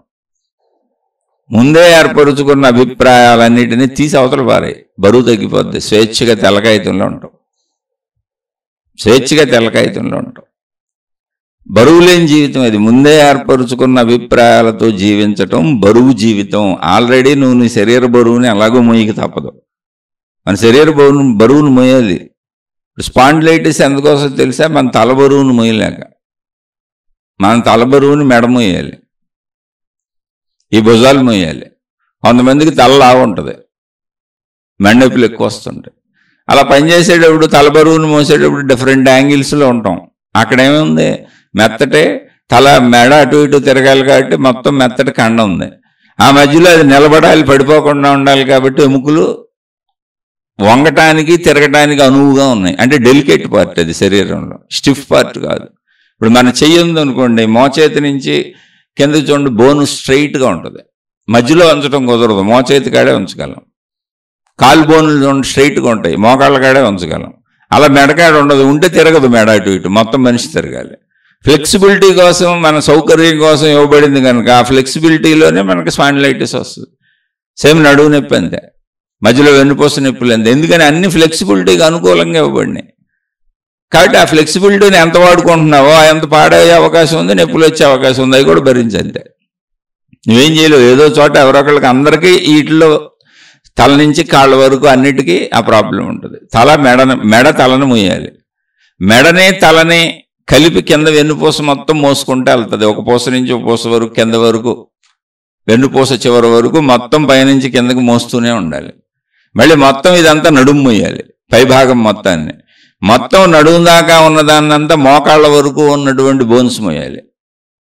అవి మోయలేక మోకాళ్ళ నొప్పులు వస్తాయి. మళ్ళీ ఆ మోకాళ్ళ నుంచి ఉన్నదానంతా కింద నుంచి చీలమండల వరకు మోయాలి. మళ్ళీ ఆ చీలమండలం వరకు ఉన్నదాన్నంతా పాదాలు మోయాలి. అందుకే చాలామంది బరువు ఎక్కువ ఉన్న వాళ్ళకి పాదాలు నొప్పులు వస్తాయి. అలా నొప్పి లేని ప్రదేశం ఉండదు నీకు. మొత్తం ఈ శరీరాన్ని తల నడపాలి. లోపల మెదడు ఉంది, అందుకని తలనొప్పి వస్తుంది. ఇప్పుడు బరువు మోస్తుందేమో భౌతికం, కానీ లోపల పనిచేసే పార్టులను పనిచేయించేది ఏంటి? శరీరం. తల ఆలోచించేది తల, మిగిలిన ఆలోచించలేవు. అందుకని తలనొప్పి వస్తుంది. అది ఆలోచించి ద్వంద్వత్వంలో కొట్టుకొని దానికి తలనొప్పి వస్తుంది. అందుకని నమ్ముతాననబాక, నమ్మననబాక, అసలు అలవాటు చేసుకోబాక, నమ్మటం గొప్పతనం అనుకోబాక. పాజిటివ్ థింకింగ్ వద్దు, నెగిటివ్ థింకింగ్ వద్దు. పాజిటివ్ థింకింగ్ అంటే ఏంటి? నాకు జరిగిపోద్ది, నాకేమీ అవ్వదు, నేను హాయిగా ఉంటాను, నేను శుభ్రంగా ఉంటాను అనుకుంటే నువ్వు శుభ్రంగా ఉంటావు ఏంటి? ఏమి చేయకుండా. నువ్వేదో పని చేయాలి, కష్టపడాలి, సంపాదించుకోవాలి, అందరితో మంచిగా ఉండాలి. పాజిటివ్ థింకింగ్ కాదు, పాజిటివ్గా ఉండు అందరితో. వాళ్ళందరూ నీతో పాజిటివ్గా ఉంటారు. నెగిటివ్ థింకింగ్ కాదు, అందరితో నెగిటివ్గా ఉండు. బాగా ఉంటే వాళ్ళందరూ నీతో నెగిటివ్గా ఉంటారు. థింకింగ్ మార్చుకోవడం కాదు, పనులు, నువ్వు ఉండే విధానం. అందుకని నేను ప్రయత్నం చేయాలా వద్దని నువ్వు ప్రయత్నం చేయకుండా ఎలా కుదురుతుంది? శరీరమే కర్మ శరీరం అంతా ముందే లిఖించబడి ఉంటుందా? నేను ప్రయత్నించాలా అంటే అసలు శరీరం వరకు వద్దాం.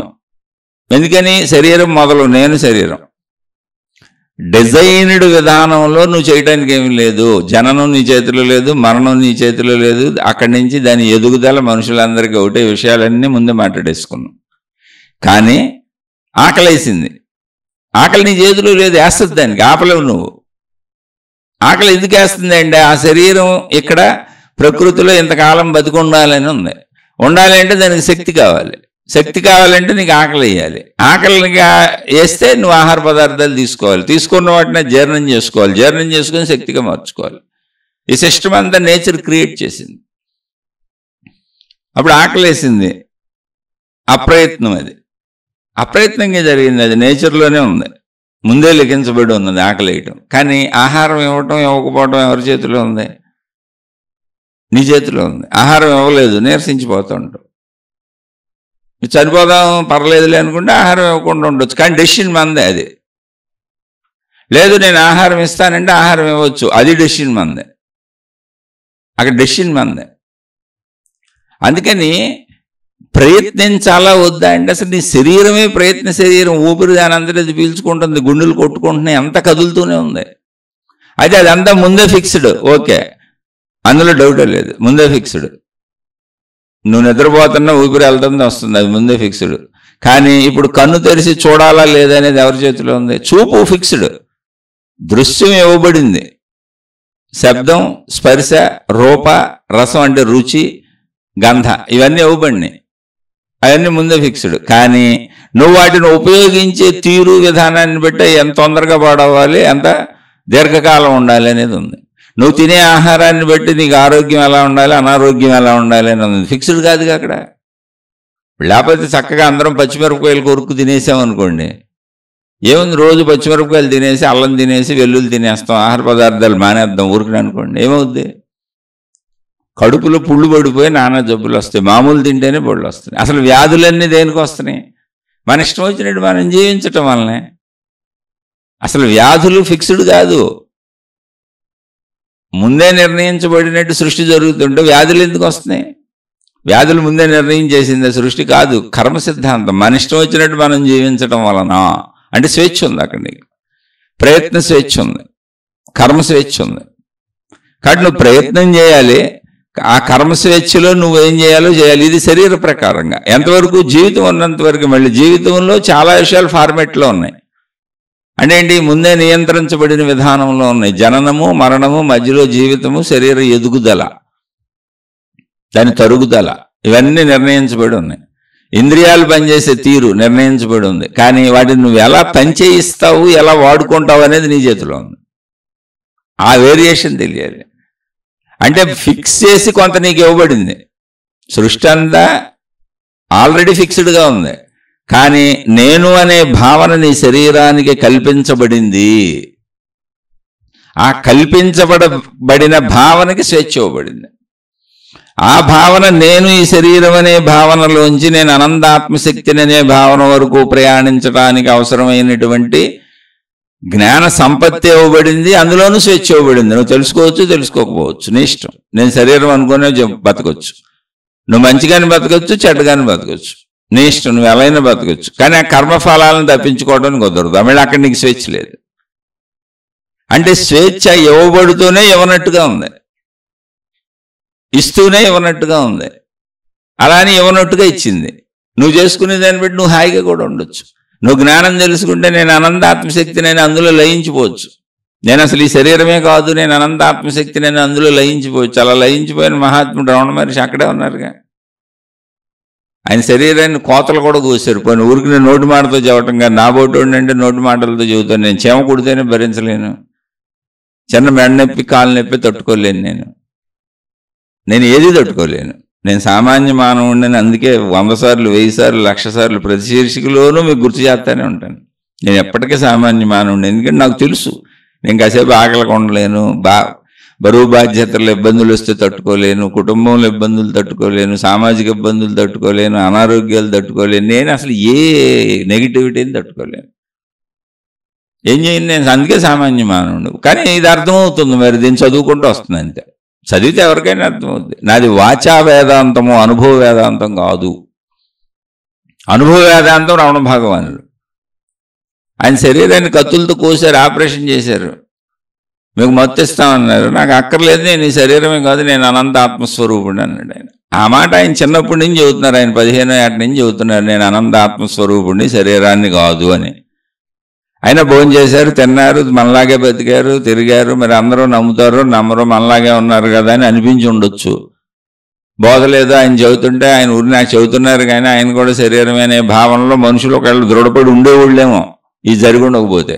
కానీ జరిగిన కొన్ని, ఆయన జీవితంలో జరిగిన కొన్ని సంఘటనలు ఆయన చెబుతున్న మాట నిజమే అని నిరూపించిన. నేను ఈ శరీరం కాదు అన్నప్పుడు ఆయన శరీరం క్యాన్సర్ పుండు వచ్చింది, చేతి మీద 3 సార్లు ఆపరేషన్ చేశారు. ఆపరేషన్ కత్తులతో కొయ్యాలి, మీకు నొప్పిగా ఉంటుంది, భరించలేరు. మానవుడు ఎవడో భరించలేడు అంత నొప్పిని. డాక్టర్లు అనస్థీషియా ఇస్తారు, మీకు కూడా అనస్థీషియా ఇచ్చి చేస్తామని ఆయన శిష్యులు, ఆయన భక్తులు అయినటువంటి డాక్టర్లు ఆయన పాదాలపై పడి వేడుకున్నారు. ఆయన చెప్పారు, అక్కర్లేదు, నేను శరీరమే కానప్పుడు అసలు మళ్ళీ నాకు శరీరాన్ని గుర్తు చేసి మీరు దానికి ఏదో అనస్థీషియా ఇస్తామని ఇవన్నీ ఎందుకు? అసలు నేను శరీరమే కాదు, మీరు ఆపరేషన్ చేయబోయినా వచ్చిన ప్రాబ్లం లేదు, అసలు చేయాల్సిన అవసరం లేదు. కాదు మీరు మేము చేస్తామంటారు, చేసుకోండి, కోసుకోండి అన్నారు. ఇది నేను ఆయన చెప్పిన మాటకు నిరూపణగా సృష్టి పెట్టినటువంటి రుజువు అనుకుంటున్నాను నేను. అది నా భావన.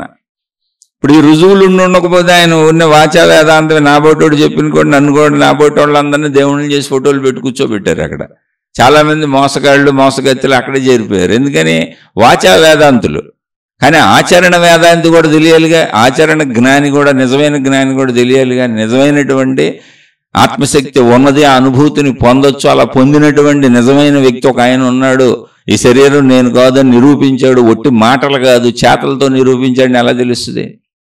శరీరాన్ని కోస్తట పట్టించుకోలేదు కాబట్టి నిరూపించబడింది. అందుకని ఆయన పేరు చెప్పుకుంటాం, రమణ మహర్షి, రమణ మహర్షి, రమణ మహర్షి.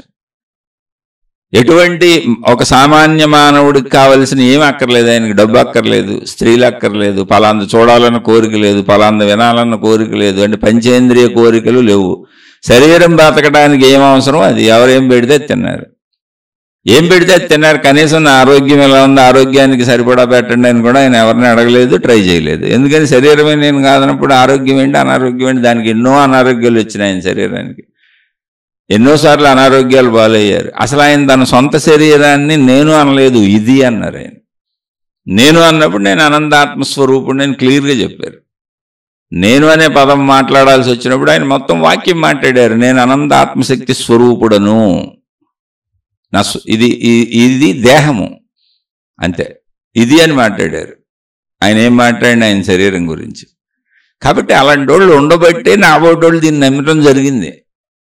ఆయనే మహిమల్ని మాయల్ని ఎంకరేజ్ చేయలేదు, అవి ఉన్నాయని చెప్పలేదు, వాడి జోలికి వెళ్ళలేదు. ఇంకా పైగా ఆత్మజ్ఞాన గ్రంథాలలో అసలు సిద్ధుల జోలికి వెళ్ళొద్దు, భ్రష్టత్వం పట్టిపోతారని చెప్పబడి ఉంది. అది కూడా చదివాను. ఇటువంటి మహాత్ములు ఎవరు అటు జోలికి వెళ్ళలేదు. వెళ్ళినప్పుడు నేను దాన్నే కదా ఫాలో అవుతాను. మీరు అలానే చేసిన మహాత్ములు ఉంటే ఉండొచ్చు, మీరు నమ్మండి. నేను చేసిన మహాత్ములు నేను చూశాను. మీరు అనుకుంటున్నారేమో మహిమలు చేసినటువంటి గురువులతో నేను కలిసి ఉన్నాను. ఒక 25 ఏళ్ల పాటు జీవితం వాళ్ళ దగ్గరే సాగింది. ఆ మహిమలు మాయలు చూసే దేవుణ్ణి నమ్మాను, గురువుల్ని నమ్మాను, శక్తులు ఉంటాయని నమ్మాను, మహిమలు ఉంటాయని నమ్మాను. ఆ నమ్మికలో వాళ్ళతో సాగుతూ వెళుతున్న తరుణంలోనే రమణ భగవానులు తగిలారు. రమణ భగవానులు అందించిన జ్ఞానము ఆ తర్వాత ఒక 10% ఏదో అసంతృప్తి మిగిలిపోతే కృష్ణమూర్తి గారిని చదివాను. కృష్ణమూర్తి గారితో పూర్తయిపోయింది.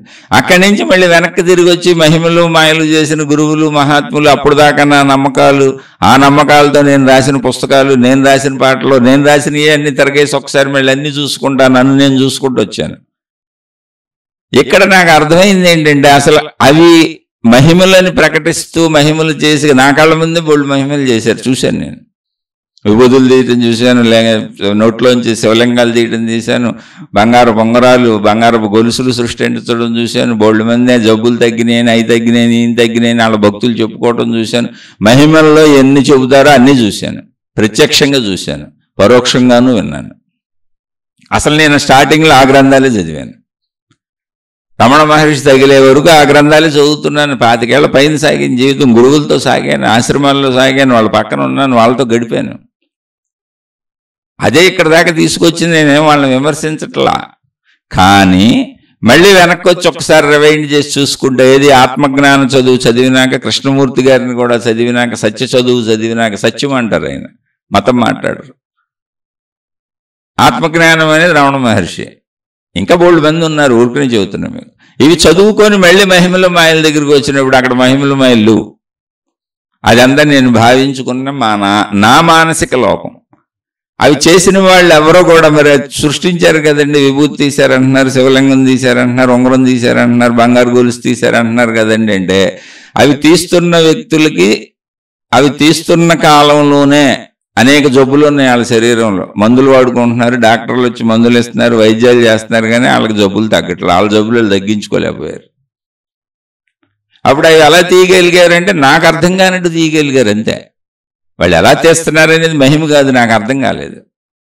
నాకు అర్థం కాకుండా ఇప్పుడు కూడా ఇంద్రజాల ప్రదర్శనలు ఉన్నాయి. ఇప్పుడు మనం సినిమాలు చూస్తాం, మనకు అర్థం కాదు. పర్వతాల మీద నుంచి దూకేస్తాడు హీరో కింద నుంచి పైకి ఎగిరి 20 అడుగులు 30 అడుగులు 40 అడుగులు ఎగిరి కొడతా ఉంటాడు. విలన్స్ని 100 మందిని చంపేస్తూ ఉంటాడు. హీరోకి 20-30 బుల్లెట్లు దిగినా కూడా చచ్చిపోడు. ఒక్క బుల్లెట్గా విలన్లు చచ్చిపోతుంటారు, విలన్ గ్యాంగ్ వాళ్ళు. ఇవన్నీ నిజాలా అంటే కాదు, మనం ఆనందిస్తున్నాం. ఆ సినిమా అని మనకు తెలుసు, కానీ అది ఎలా మనకు అర్థం కాదు. అసలు ఎలా పేలింది, ఆయనలోనే పేలిందే, రక్తం వచ్చిందే, సినిమా షూటింగ్ కాడు ఉంటే తెలుస్తుంది.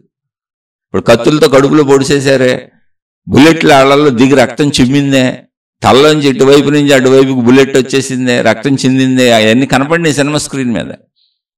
ఎలా తీశారంటే దానికి టెక్నిక్లు ఉన్నాయి. అది టెక్నిక్ నేర్చుకోవచ్చు, నువ్వు కూడా విద్యది. అలాగే ఇంద్రజాల ప్రదర్శనలు నేర్చుకోవచ్చు. అలా వీళ్ళేదో చేశారు, అది నాకు తెలియదు అంతే.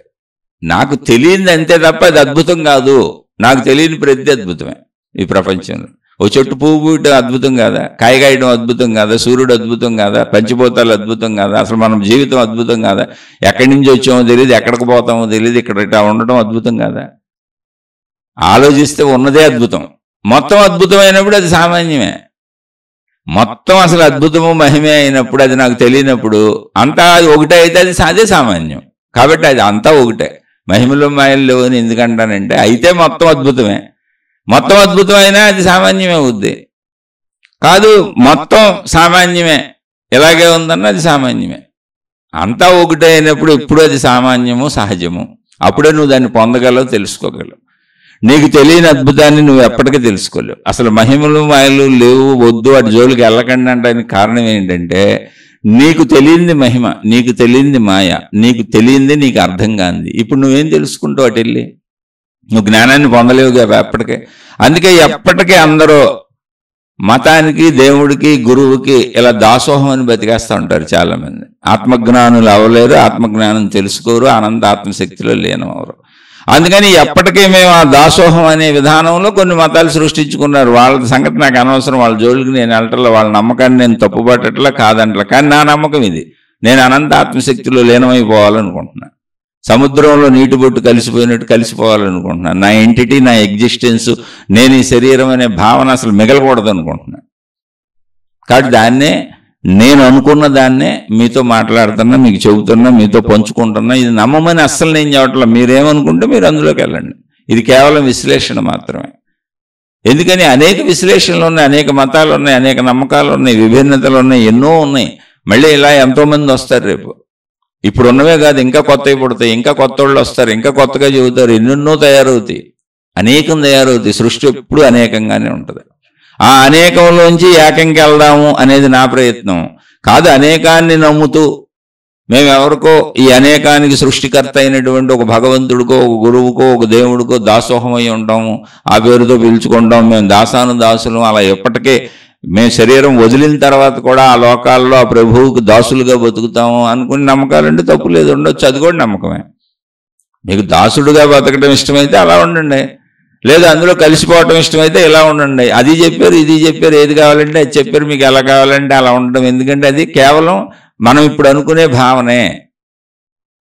నాకు ఎలా అర్థమైంది, నేను ఎలా ఉండాలనుకుంటున్నాను, మీకు అలా అర్థమైతే అలా ఉండండి అంతే.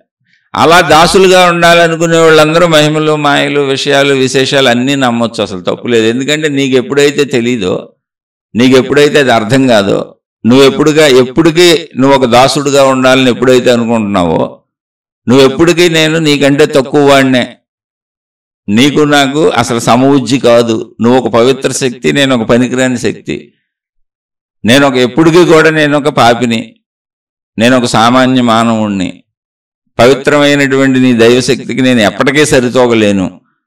కాకపోతే ఏదో మంచిగా బతికితే నీ లోకంలో నాకు స్థానం ఇస్తావు, నీకు దాసానుదాసుడుగా ఉంటాననేటువంటి భక్తి మార్గాలన్నింటిలో మీరు మహిమలు మాయలు మొత్తం నమ్మొచ్చు. జాతకాలు, తాళ్ళు, తాయెత్తులు, తావీదులు. ఎందుకంటే ఆ దేవుడు ఆ మతం పేరు మీద ఏదైనా నమ్మొచ్చు, ఏదైనా నమ్మొచ్చు. ఎందుకంటే నీళ్లు కూడా అమ్ముతూ ఉంటారు.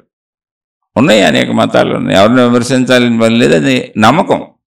నాకు తెలియదు నమ్మకమేగా, కానీ చెప్పే నమ్మకం ఉన్న చోట అనుమానం కూడా ఉంటుంది. ఇక మీ ఇష్టం, మీరు ఎలా వెళ్ళదలుచుకుంటే అలా. మాకు నమ్మకం ఉన్న చోట అనుమానం ఉండదు, ఎందుకంటే మాకు సర్వస్వ శరణాగతి చెప్పేశారు. అక్కడే సర్వస్వ శరణాగతి అవసరమైంది. ఎందుకో తెలిసి అనుమానం పుడుతుందని. నమ్మకం ఉన్న ప్రతి చోట అనుమానం పుడుతుందని ఏం చెప్పారంటే సర్వస్వ శరణాగతి చేసే అన్నారు. అనుమానం పుట్టకుండా ఉండాలి. అసలు నీకు పుడితే నీ దోషం అనుకొని చంపలేసుకొని లంపలేసుకొని తల గోడకు కొట్టుకొని ఎట్టకొట్ట పోగొట్టుకో. శరణాగతి శరణాగతి శరణాగతి అనుకుంటూ బతికేమని చెప్పారు. తప్పే ఉంది, అలా బతుకు. ఇక్కడ అనంత ఆత్మజ్ఞానంలో ఇది మహాత్ములు చెప్పింది, నేను కనుగొన్నది కాదు, అనాదిగా వస్తుంది. ఇదే వాళ్ళు చెప్పిందే. ఎక్కడేం చెప్పారంటే అందులో కలిసిపోవచ్చు, నేను అదే నువ్వు తెలుసుకోవచ్చు అని చెప్పారు. ఆ తెలుసుకున్న మహాత్ములు ఉన్నారని చెబుతున్నా. అలా రమణ మహర్షిని మీకు చూపించాను నేను. అలాంటి వాళ్ళు ఎంతోమంది ఉన్నారు. రామకృష్ణ పరమహంస ఆయన ఆ కోవలోనే వస్తారు. అలా ఎందరో మహాత్ములు ఉన్నారు. నిసర్గదత్త మహారాజు అని రీసెంట్ వరకు కూడా ఉన్నారు ఆయన. అలా ఎంతోమంది ఉన్నారు. ఇప్పుడు ఎవరినో ప్రచారం చేయాలి, ప్రాపకాండ చేయాలని కాదు. నువ్వు ఎవరినో పట్టుకు వేలాడి వాళ్ళ అనుచరుడుగా, వాళ్ళ దాసానుదాసుడుగా ఉంటానంటావా? ఓకే, తప్పే ఉంది, చక్కగా ఉండు. ఆ వ్యక్తిత్వము మనిషి స్వభావంలో ఉంటుంది. కాదు, నేను అదే, ఆ శక్తిని నేనే, ఆ శక్తికి నాకు భిన్నత లేదు కాబట్టి నేను నా సొంత ఇంటిని అన్ని వదిలేసి ఆ శక్తిలో లీనమైపోతాను. అది సముద్రము, నేను నీటి బిందువుని, అందులో కలిసిపోతాను. కలిసే అవకాశం నాకు ఉంది అని ఆత్మజ్ఞానాన్ని తెలుసుకుంటావో నీ ఇష్టం. ఇప్పుడు ప్రశ్న వరకు మన వాళ్ళు అడిగిన దాని ప్రకారం దానంతటా అదే జరుగుతుందా? స్వప్రయత్నం చేయాలంటే తప్పకుండా అసలు నువ్వు స్వప్రయత్నం చేయకుండా శరీరంతో కుదరదు. కానీ సృష్టి మొత్తం దానంతటా అదే జరుగుతుంది. అంటే ఇది ఎలాంటిదంటే వెళ్ళిపోతున్న రైలులో కూర్చున్న ప్యాసింజర్వి నువ్వు. రైలు ఎక్కడ మొదలవుద్ది, ఎక్కడ వరకు వెళ్తుంది, స్టార్టింగ్ ఎండింగ్ పాయింట్స్ ఉన్నాయి అక్కడ. అయితే దానికి నియమాలు ఉన్నాయి. నువ్వు ఎక్కాలనుకుంటే ఆ నియమం ప్రకారం ఎక్కువ, నువ్వు దిగాలనుకుంటే ఆ నియమం ప్రకారం దిగు. కానీ ఎక్కటం దిగటం నీదే. ఏ స్టేషన్లో దిగాలో నీదే, ఎక్కటము నీదే, దిగటము నీదే. అదే స్వప్రయత్నం. ట్రైన్ రూల్స్ మారవు. అందుకని ఇక్కడ రెండు కలిసి ఉన్నాయి. నీకు స్వప్రయత్నం అనేటువంటి దాన్ని కూడా ఇచ్చింది సృష్టి. స్వప్రయత్నం లేకుండా జీవించడం సృష్టిలో ఎవరికి కుదరదు. ఈ స్వప్రయత్నం అన్న చోటే జ్ఞానవంతులు స్వప్రయత్నాన్ని తీసుకుంటారు. మహిమలు మాయలు విధానాలు ఉన్నోళ్ళు స్వప్రయత్నాన్ని వదిలేసి అన్నిటి మీదకి నెట్టేస్తారు. వాస్తులు, జాతకాలు, జ్యోతిష్యాలు, తాయెత్తులు, గ్రహాలు, అందువల్ల మా స్థితిగతులు బాగోలేవు అంటారు. జ్ఞానం ఉన్నవాళ్ళు నేను మంచుకుంటే సరిపోద్ది కదా, నేను సంతృప్తిగా ఉంటే సరిపోద్ది కదా, నేను ఉన్నదాంతో తృప్తి పడితే సరిపోద్ది కదా, నేను తప్పు చేయకుండా ఉంటే సరిపోద్ది కదా, నన్ను నేను గమనించుకొని నాలో తప్పులు పోగొట్టుకుంటే సరిపోద్ది కదా, ఎంత దూరం వెళ్ళినా ఈ ప్రపంచంలో తృప్తి అనేది లేదు కదా, దీనికి అంతం లేదు కదా, వస్తువులు ఎక్కడ ఆగిపోవు కదా, అనుభవాలు ఎక్కడ ఆగిపోవు కదా, అనంతంగా అనుభవాలు ఉంటానే ఉన్నాయి కదా, అనంతంగా వస్తువులు, విషయాలు, సంపదలు ఉన్నాయి కదా, ఎంత దూరం వెళ్ళినా ఆగాల్సింది ఎప్పటికైనా మనసే కదా అని జ్ఞానం తెలిసిన వాళ్ళు తన వైపు తాను ఫోకస్ చేసుకుంటారు. అందుకని మీ వైపు మీరు దృష్టి పెట్టుకొని మిమ్మల్ని మీరు మార్చుకుంటారా, లేదా వాస్తులు మార్చుకుంటూ, జాతకాలు మార్చుకుంటూ, గ్రహాలు మార్చుకుంటూ, గ్రహ స్థితిగతుల్ని మార్చుకుంటూ, వాటికి అవసరమైనటువంటివి చేసుకుంటూ వెళ్తారా? అన్నీ కరెక్టే, మీకు ఏది నచ్చితే వెళ్ళండి. నేనైతే నన్ను నేను మార్చుకునే ప్రయత్నంలో ఉన్నాను. నేను ఒక్కదాన్నే నమ్మదలిచాను. నేను ఒక్కదాన్నే నమ్ముతానంటే మిగిలిన నమ్మనని కాదు, నాకు ఆడితో పని లేదని. నేను మొత్తం విశ్వశక్తిని నమ్ముతాను, మొత్తం ప్రకృతి శక్తిని నమ్ముతాను, మొత్తం ఆత్మశక్తిని నమ్ముతాను, అదే నాలో ఉన్న ప్రాణశక్తిని నమ్ముతాను. నేను చెడు చేయకుండా మంచిలోకి మారిపోతే చాలని నమ్ముతాను. ఎన్ని నమ్మినా నాకు మరణం తప్పదో అనే విషయాన్ని నమ్ముతాను. మధ్యలో వచ్చేటువంటి సుఖదుఖాలు అనేవి సృష్టి సహజంగా భౌగోళిక పరిస్థితుల్లో నేను ఎంత మంచోడినైనా చలి, ఎండ, వాన, భౌగోళిక పరిస్థితులు, తుఫాన్లు, భూకంపాలు, వీటిని నేనేమీ చేయలేను, వాటిని నేను ఎదుర్కోక తప్పదు అని నమ్ముతాను. నా వరకు నేను మంచిగా ఉండడానికి ప్రయత్నించాలనే దాన్ని మాత్రం చక్కగా నమ్ముతాను. ఇది జ్ఞాన మార్గం, ఆత్మజ్ఞాన మార్గం. ఇదే ఆధ్యాత్మిక చదువు అంటే నాకు అర్థమైంది. అలా అని మీరు ఏ మార్గంలో వెళ్ళండి, మీ నమ్మకాలకు తప్పకుండా వెళ్ళండి, ఏముంది అందులో. చాలా మీకు ఎలా అనిపిస్తే అలా వెళ్ళండి. ఎవరు రుచిని బట్టి వాళ్ళు ప్రయాణించటమే. లోకో భిన్న రుచి అన్నారు. అలా మీకు నచ్చిన మార్గంలో వెళ్ళండి, హాయిగా వెళ్ళండి. కానీ మీ ఆరోగ్యం జాగ్రత్త, అంటే మీ శారీరక మానసిక ఆరోగ్యాలు జాగ్రత్త, మీ ధన సంపదలు జాగ్రత్త, మీ కుటుంబం జాగ్రత్త. ఈ జాగ్రత్తలన్నీ మీరే తీసుకోవాలి. దానంతటా అదే జరుగుతుందని మీరు ఎంత అనుకున్నా ఈ జాగ్రత్తలు మీరు తీసుకోకపోతే మీ భౌతిక జీవితం అస్తవ్యస్తం అయిపోయి అసలు మీరు దేవుడికి నమస్కరించే స్థితికి కూడా చేరరు. ఎందుకంటే అక్కడ దేవుడి దగ్గర కూర్చొని పోయి నీకు దాసుడుగా ఉంటానన్నా, నువ్వు నమస్కరించాలన్నా నీకు కొంత ప్రశాంతత ఉండాలి. కష్టాలతో కోరికలతో నిరంతరం వెళ్ళేవాడు కష్టాలు కోరికలు చెబుతూ ఉంటాడు, కానీ దేవుడి దగ్గర ప్రశాంతంగా ఎందుకు కూర్చుంటాడు? కాబట్టి ఎక్కడైనా ముందు ప్రశాంతంగా ఉండడం అలవాటు చేసుకోవాలంటే జ్ఞానం కావాలి. ఆ జ్ఞానం అంటే ఏం లేదు, నువ్వు మంచిగా ఉండటమే. మంచిగా ఉండండి, ఉండి చూడండి, దారులన్నీ అవే తెరుచుకొని సృష్టి అలా ముందుకు తీసుకెళ్తుంది. అది జరుగుతున్నదంతా కూడా అదే. ఆలోచించి చూడండి, నచ్చితే బాగుంది అనుకుంటే తీసుకొని మీ జీవితంలో ఆచరించుకోండి. ఏమైనా మంచి విషయాలు ఉంటే. లేదు మనకేం అర్థం కాలేదు, ఈయన సరిగ్గా చెప్పలేదు, నచ్చలేదు అనుకుంటే దయచేసి నన్ను వదిలేని, నేను సామాన్యుడిని. నేను మళ్ళీ చెబుతున్నా, ఇందులో వినేవాళ్ళకి, ఈ క్లాసులో కూర్చునే వాళ్ళకి, ఈ ఎల్కేజీలోనూ ఈ నర్సరీలోనూ ఏదైతే అది మా క్లాసులో కూర్చొని వింటున్న విద్యార్థులకు మాత్రమే ఇది సరిపోద్ది. నేను ఒక విద్యార్థిని, వాళ్ళు విద్యార్థులు, మా పాఠాలు మేము చదువుకుంటున్నాం. హైయర్ గ్రేడ్లో ఉన్న వాళ్ళకి వేరే వాళ్ళకి అర్థం కావు. కాబట్టి మీరు వినకండి, దయచేసి. విని వేరే కామెంట్లు పెట్టాలని ట్రై చేయకండి. అలానే ఏదో మీరు కామెంట్లు పెడితే ఏదో అవుద్దని కాదు, మీరు సదుద్దేశంతో కూడా పెట్టి ఉండొచ్చు. కానీ ఎప్పటికీ మీరు మహిమలు మాయలు లిఖించబడి ఉంది అన్నప్పుడు మీ ప్రయత్నం ఆగిపోద్ది. మిమ్మల్ని మీరు ప్రయత్నశీలుగా చేసుకుంటే తప్ప ఆత్మానుభవం దాకా ప్రయాణించలేరు. కనీసం భౌతిక జీవితంలో మంచిగా ఉండాలన్నా మీరే ప్రయత్నించుకోవాలి. ఆ ప్రయత్నశీలతను పాడు చేసుకోకండి. అది నేను చెప్పేది. శుభమస్తు. మరొక కొత్త శీర్షికతో కలుసుకుందాం. మీకు మీ కుటుంబ సభ్యులకు మేలు చేకూరుగాక.